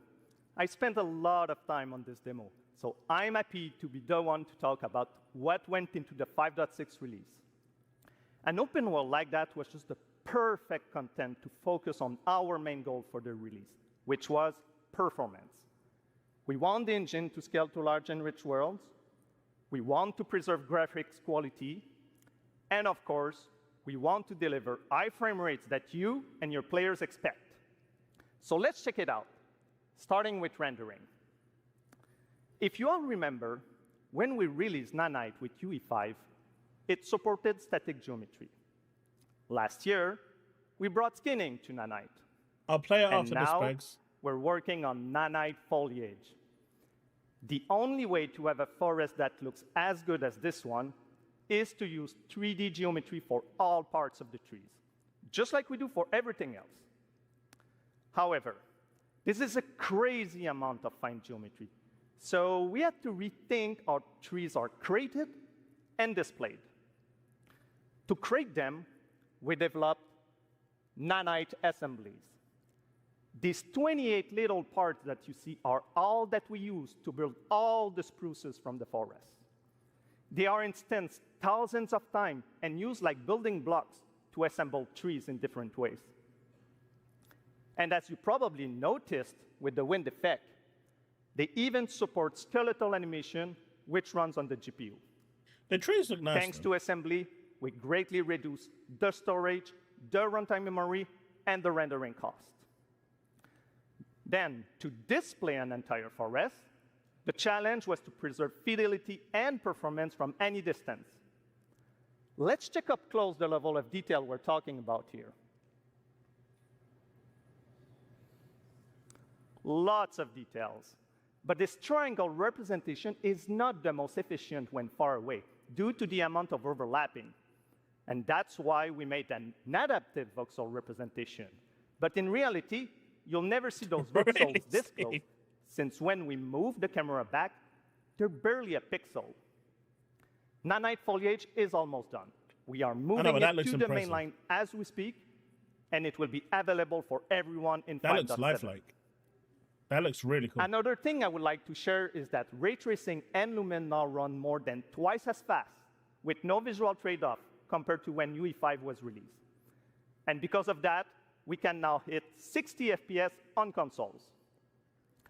And finally, I think that is the biggest thing from this presentation. The fact that they've optimized UE5 so now it can hit 60 FPS. So expect a 60 FPS patch for Hellblade 2.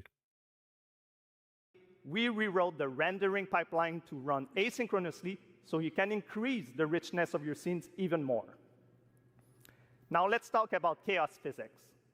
For chaos cloth, we improve our cloth-to-cloth constraint solution. This removes a lot of collision evaluation when garments are piling up and interacting with each other. Even for complex setup like Series Cape, we hit a sub-millisecond budget on PS5.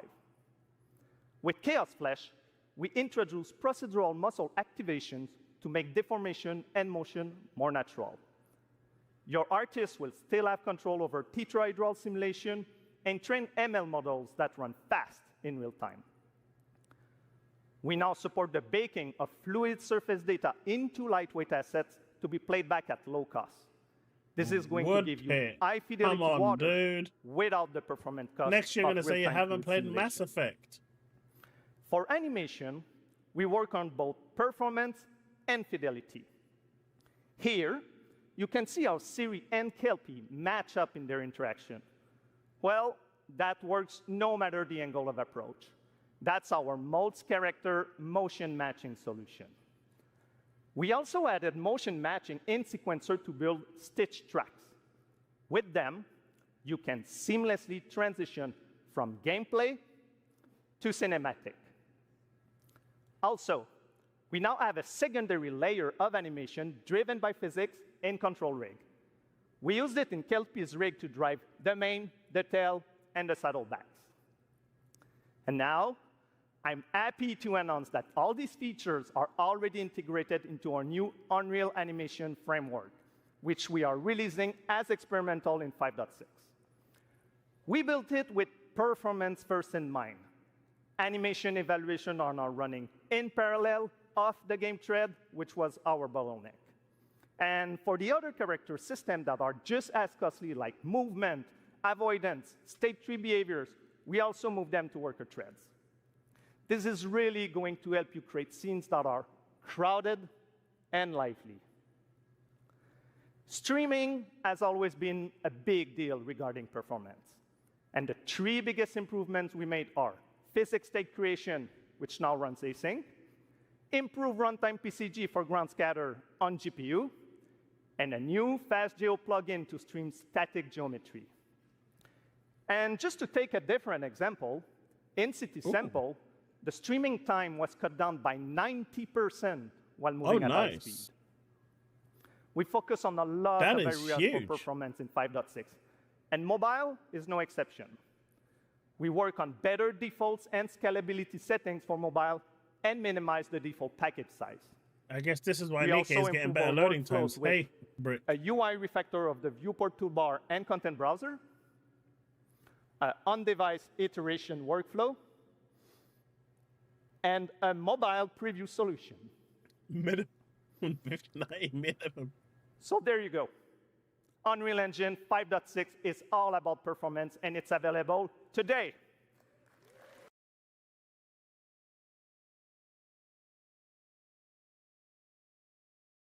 All right, here's MBG. This is the reality check that Xbox players are going to wake up to with the next generation Xbox when it. All right. Here's my question, right? And I already know what he's going to say, and here's the thing. Right? Does this guy own shares in Microsoft? Or does anyone in chat own shares in Microsoft? I mean, if you do, then this might affect you a little bit. But for the rest of us, who bloody cares? Hey, Graham Manad. It comes out. The reality check that they're going to have is that developers don't want to make Xbox versions, really. They're not going to want to, is what I mean to say. Let me clarify what I'm trying to say. They're not going to really want to make Xbox versions of games. Okay, I can agree with that. If they put Steam onto the Xbox console, there will be literally no reason to do that. I can understand that. Because there's going to be like nobody there to really sell to. And this is that's the main reason why the next Xbox is going to be PC based or Windows based or whatever, where it's like Microsoft is anticipating that people are going to want to buy their games through Steam. Okay. And whether I buy my games from the Xbox store or through Xbox or through the Steam client, what difference does that make to me? Because he's saying that this is going to be a huge problem for me. And I don't see it being a huge problem for me. Now, to play anywhere, it's going to work regardless now, right? Because whether I'm playing on the console, on PC, or on a handheld PC, I'm going to be able to play them anywhere. So that's not going to change at all. So that play anywhere literally becomes play anywhere on those 3 formats on every game that you buy. So where's the negative here? Hey, Talos. Like, how does it affect me? Because he's saying that Xbox gamers are going to wake up tomorrow one morning and ask this question, but I'm not seeing how it affects me.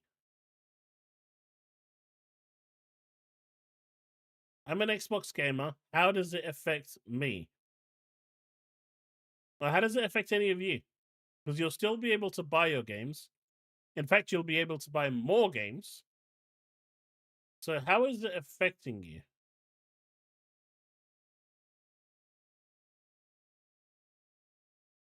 Night, there is that as well. And I think as Steve pointed out earlier, Microsoft doesn't even charge publishers to put the game on the store.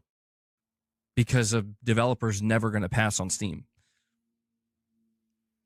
The Xbox store that exists on the console right now is dying. And that's what people need to kind of realize, that why is Sony not putting Helldivers 2 on Xbox? Probably because they see that. It's like, why would we do that? Why would we reciprocate when we'll get probably barely anything in return? This is why I think people, they lose the forest for the trees when they're like, well, you know, Xbox is breaking down the barriers and putting their games on PlayStation. Why can't Sony do the same?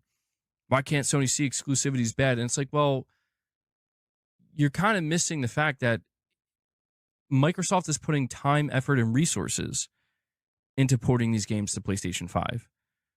And there's a much greater prospect of sales and success. Sony putting time and resources. What's he even talking about? What is he even talking about at this point?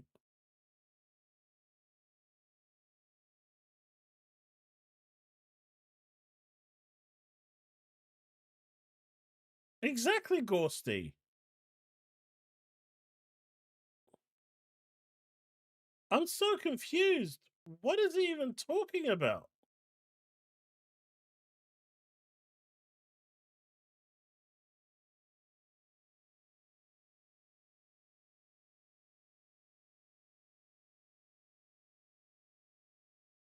Like, it doesn't make any sense to me. Into porting Helldivers 2 to Xbox to get minimal sales on a platform that's dying. Like, it doesn't make any sense. It doesn't make any sense. So I feel like Sony's best play, like, depending on how they want to handle it, but their best play is like what they're doing right now, and then maybe putting a game, like, I think if Death Stranding 2 was going to be a day one title on PC, I don't think that would be a bad thing. I actually kind of wish they would do it. I do. I wish Sony would just put Death Stranding 2 day one on PC, because let them find out, you know, like, is this going to hurt your console sales? Is this going to negatively impact the PlayStation side of things? See, here's the thing, right?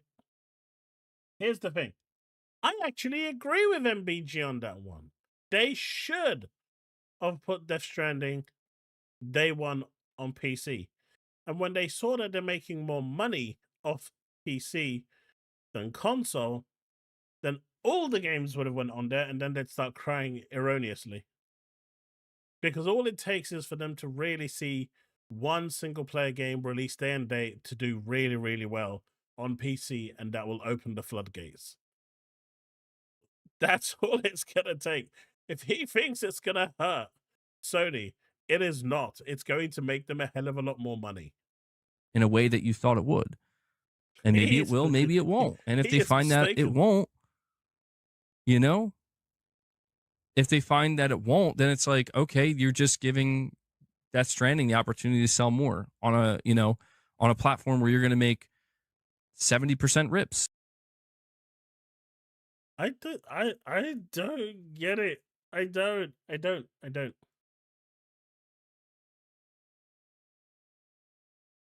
I mean, look at this one. Now you've got 4K images. And here's the thing. Ever since the Pro came out, if you've been noticing, the Series X has been performing better than the base PS5 because Sony is now basically telling everyone we don't care about the PS5 or whatever, just make it better on the Pro. So if it looks this good with software ray tracing on the PS5, it's going to look better on the Series X, which is a better console. So I love how he's trying to get this as a PS5 win, but in reality, it's not the win that he was hoping it would be.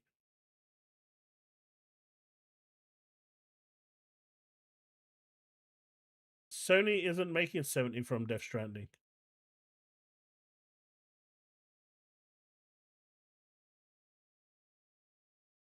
Sony is making... Actually, I don't know how that works, really, because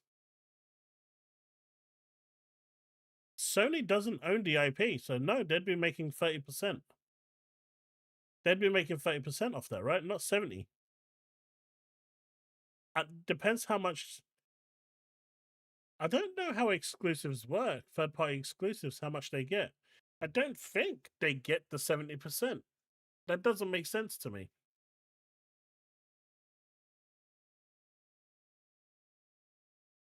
Yeah, that doesn't make sense. That makes no sense whatsoever.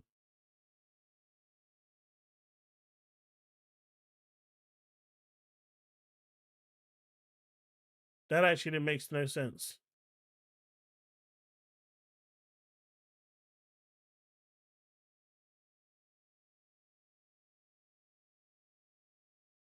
Oh, Xbox just made a public announcement for games coming. Oh, they've shown you what's coming to the Xbox showcase. Oh shit. Xbox, why would you do this?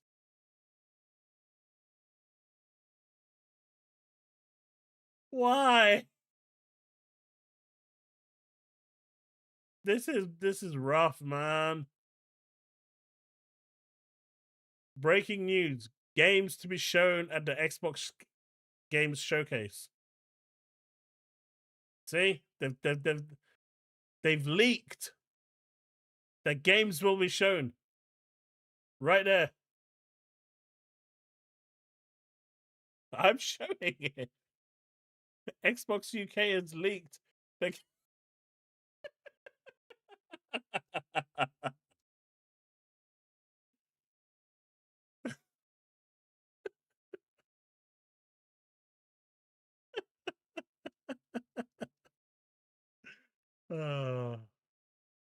Sorry, I couldn't help it.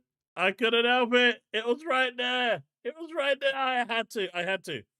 It was there for the taking.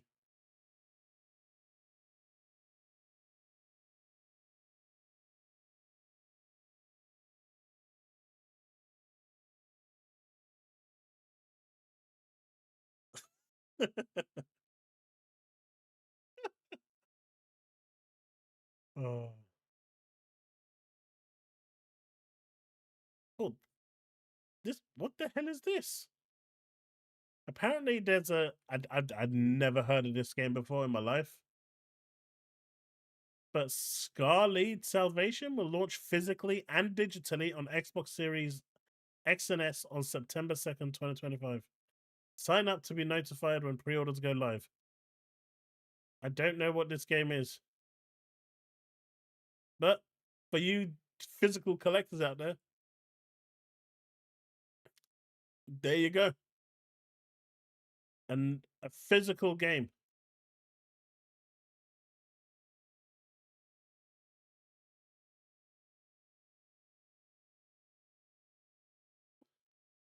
Hey, if it's a bullet hell game, I'm buying it.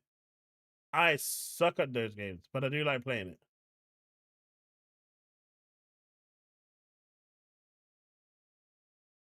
From the buffer. Ah, I got it. I got him.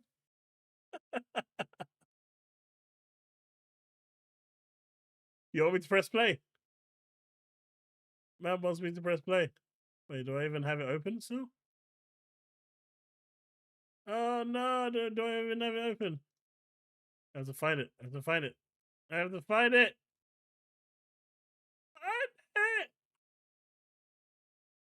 All right. There you go.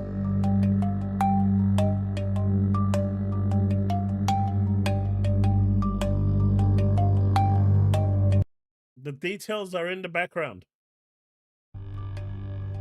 You can see the games. Did you see it? Did you see it, folks? It was right there. Oh, I love them bags.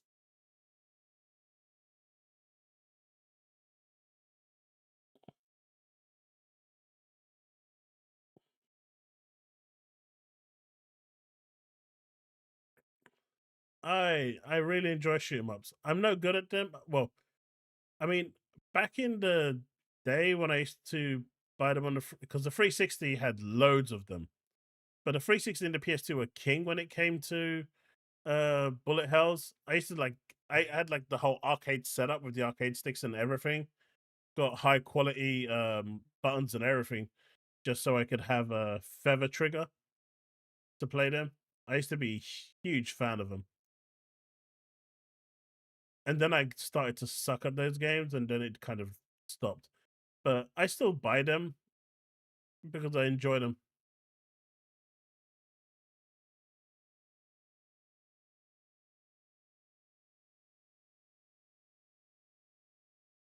Did they say Concord Revive? No.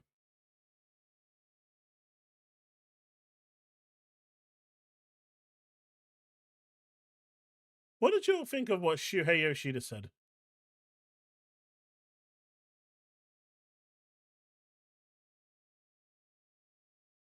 It's a bit weird, right? A little bit weird. Wait, if they announced a Nier Automata 2 at the Summer Games Fest, I'm sorry, but you guys are going to see me lose my mind. Literally, I will lose my mind. Or maybe an Alan Wake 3. I will lose my mind.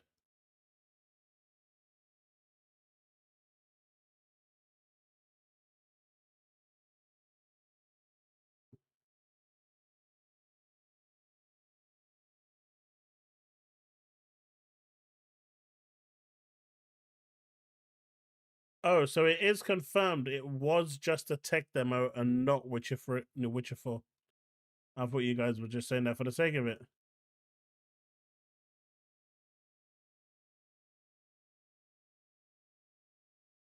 Take it easy, Ghosty.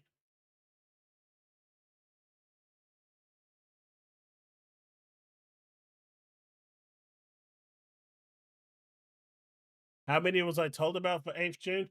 Not many. I think it's like 4 or 5 that I was told about. Whether they're real or not is I'll see on the day. I'll tell you the ones on the day, whether they turned up or not. But they've asked that the people that asked me that work for these things have asked me not to say anything, so I'm gonna respect that. I know, especially people. Some people find that hard to believe that I'm gonna not say anything and not get the views and clicks and stuff like that when I can. But if I've been asked not to say anything, I won't. That is just the way of it. Hey, there's not that long left. And I need to figure out how I can actually get YouTube stream up and running at the same time tomorrow using this tool. I'll need to figure it out. But man, did Astro Cyborg get banned or something? I haven't seen him post for ages. Normally that guy is like, no, he's still here. He just hasn't posted. Interesting.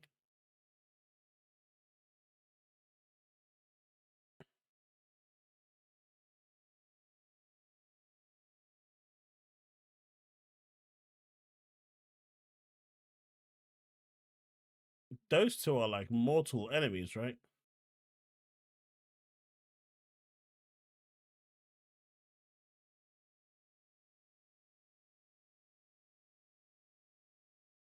Why does DCG look like he's going to cry every time he has a thumbnail? It's like, it's the same thumbnail every single time. It's so weird.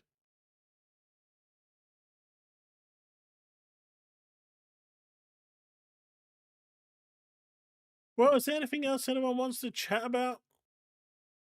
I think it was a pretty good stream. Oh, there was one last thing I want to show you guys, because I thought this was really funny. I will, this one right here. Console gremlins will never know. Right? And where is Nick? So obviously he's got, you know, Stellar Blade on PC, and he's like, yawn, Eve Protocol acquired all trophies. Is my dude here talking about trophies or getting the game early or late or anything? Or is he talking about seeing the game running ultra wide? It's like, I don't get it. I don't get it.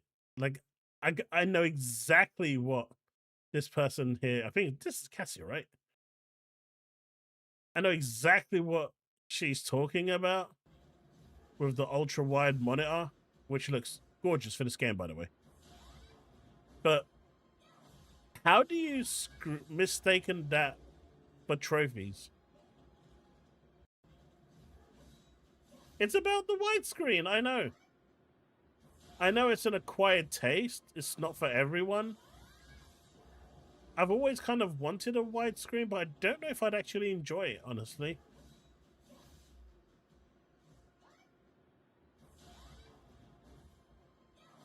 I don't know if I would enjoy it as much as I think I would.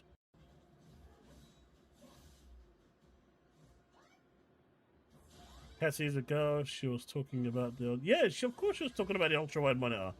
But Baldy over here decided that he's just talking about trophies and them getting the game early. Like, Jesus Christ.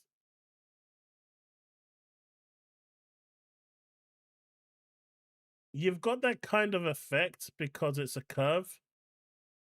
If it wasn't a curve, you wouldn't have the... Like, when you're looking at it, it's not not as it is here. Because it's curving around, it's got this bit looks slimmer than the outside, but it's not really. It's just that kind of effect it has. It's not really that effect, if that makes sense. All right, so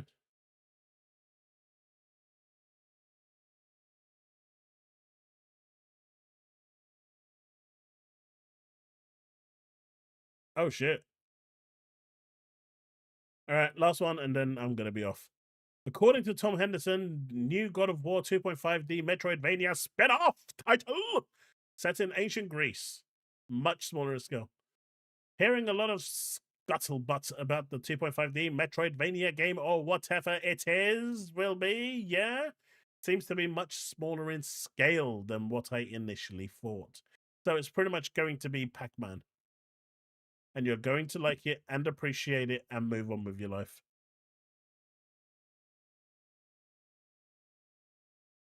You know what, Steve? That's why I've kind of set up the way I've got it here. I've got like the graphics card I've got at the moment has 4 ports.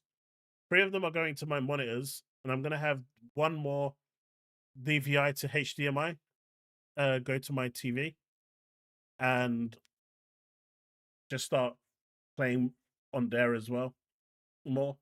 The way I've got it now set up is that my PC is really close to my TV, so it works even better than it was in my old place. I kind of had to get a cable going across, but now I don't need to do that. You can get those Bluetooth HDMIs as well, right? Or am I thinking about something different? I didn't, but I was looking for that and I couldn't see it because I wanted to play that because Steve mentioned it as well, but I didn't see it at all. No, I'm not seeing it. Let's see. Which one was it? Astro. Cyborg.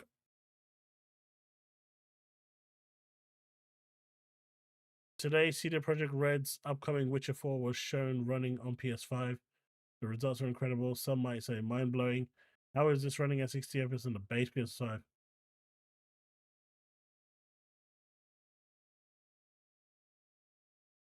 By the way, just so everyone knows, he's openly admitted to getting paid by Sony to promote PlayStation. So do keep that in mind. He clearly told me that he gets paid more from Sony than I do from Microsoft. And I don't get paid shit from Microsoft. I don't even get review copies. I get absolutely jack. But he openly admitted to being paid by Sony to do stuff. So take his shilling as you will. Is it this one here? No, that's the thing. Hey, he really has a thing for Reforge.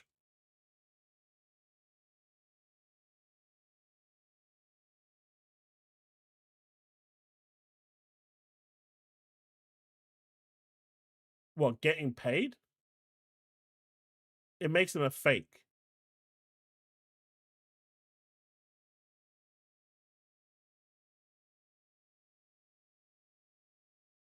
Are you sure Reforge lost this shit? Because I'm not seeing anything here for Elden Ring.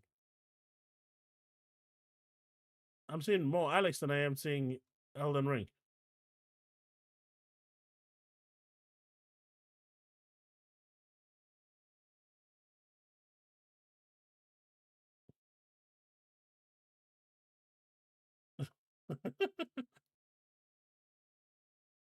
All right, I'm gonna give up. It was 2 days ago.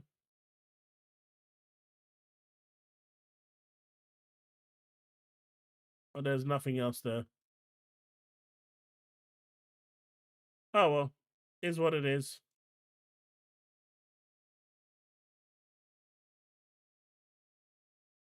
But hey, I'm gonna be over at Twitch tomorrow, and I'll probably see. I'm gonna hopefully try and get the dual streaming working on YouTube. I'll set something up today or tomorrow for it since it starts at 10 o'clock. So probably go live about 2 on YouTube if that's going to happen. So those of you that are watching over on X, thank you so much for hanging out. It's Devin. You are trying to break a record that doesn't exist over at X, but I appreciate you all the same. And if you want to come and support me over on YouTube, you could do that by just going to my YouTube channel through the link that post that you saw, or just by going to youtube.com/@the-chaos-lounge and drop me a follow. Alternatively, feel free to drop me a follow over at Twitch as well. But that's it, folks. I am going to ban Devin from Twitch and X. But that's it, folks. I'm going to be back tomorrow with some wooer, and we'll check out the PlayStation showcase as well. But that's it. Peace, boys. I hope you've enjoyed the stream. This is my first stream back on YouTube, and it's been very enjoyable, despite the fact that there really wasn't that much news. We made it work. All right, I'm out. See you next time. See you tomorrow. See you next video. Peace out. Night all. And I am about to go.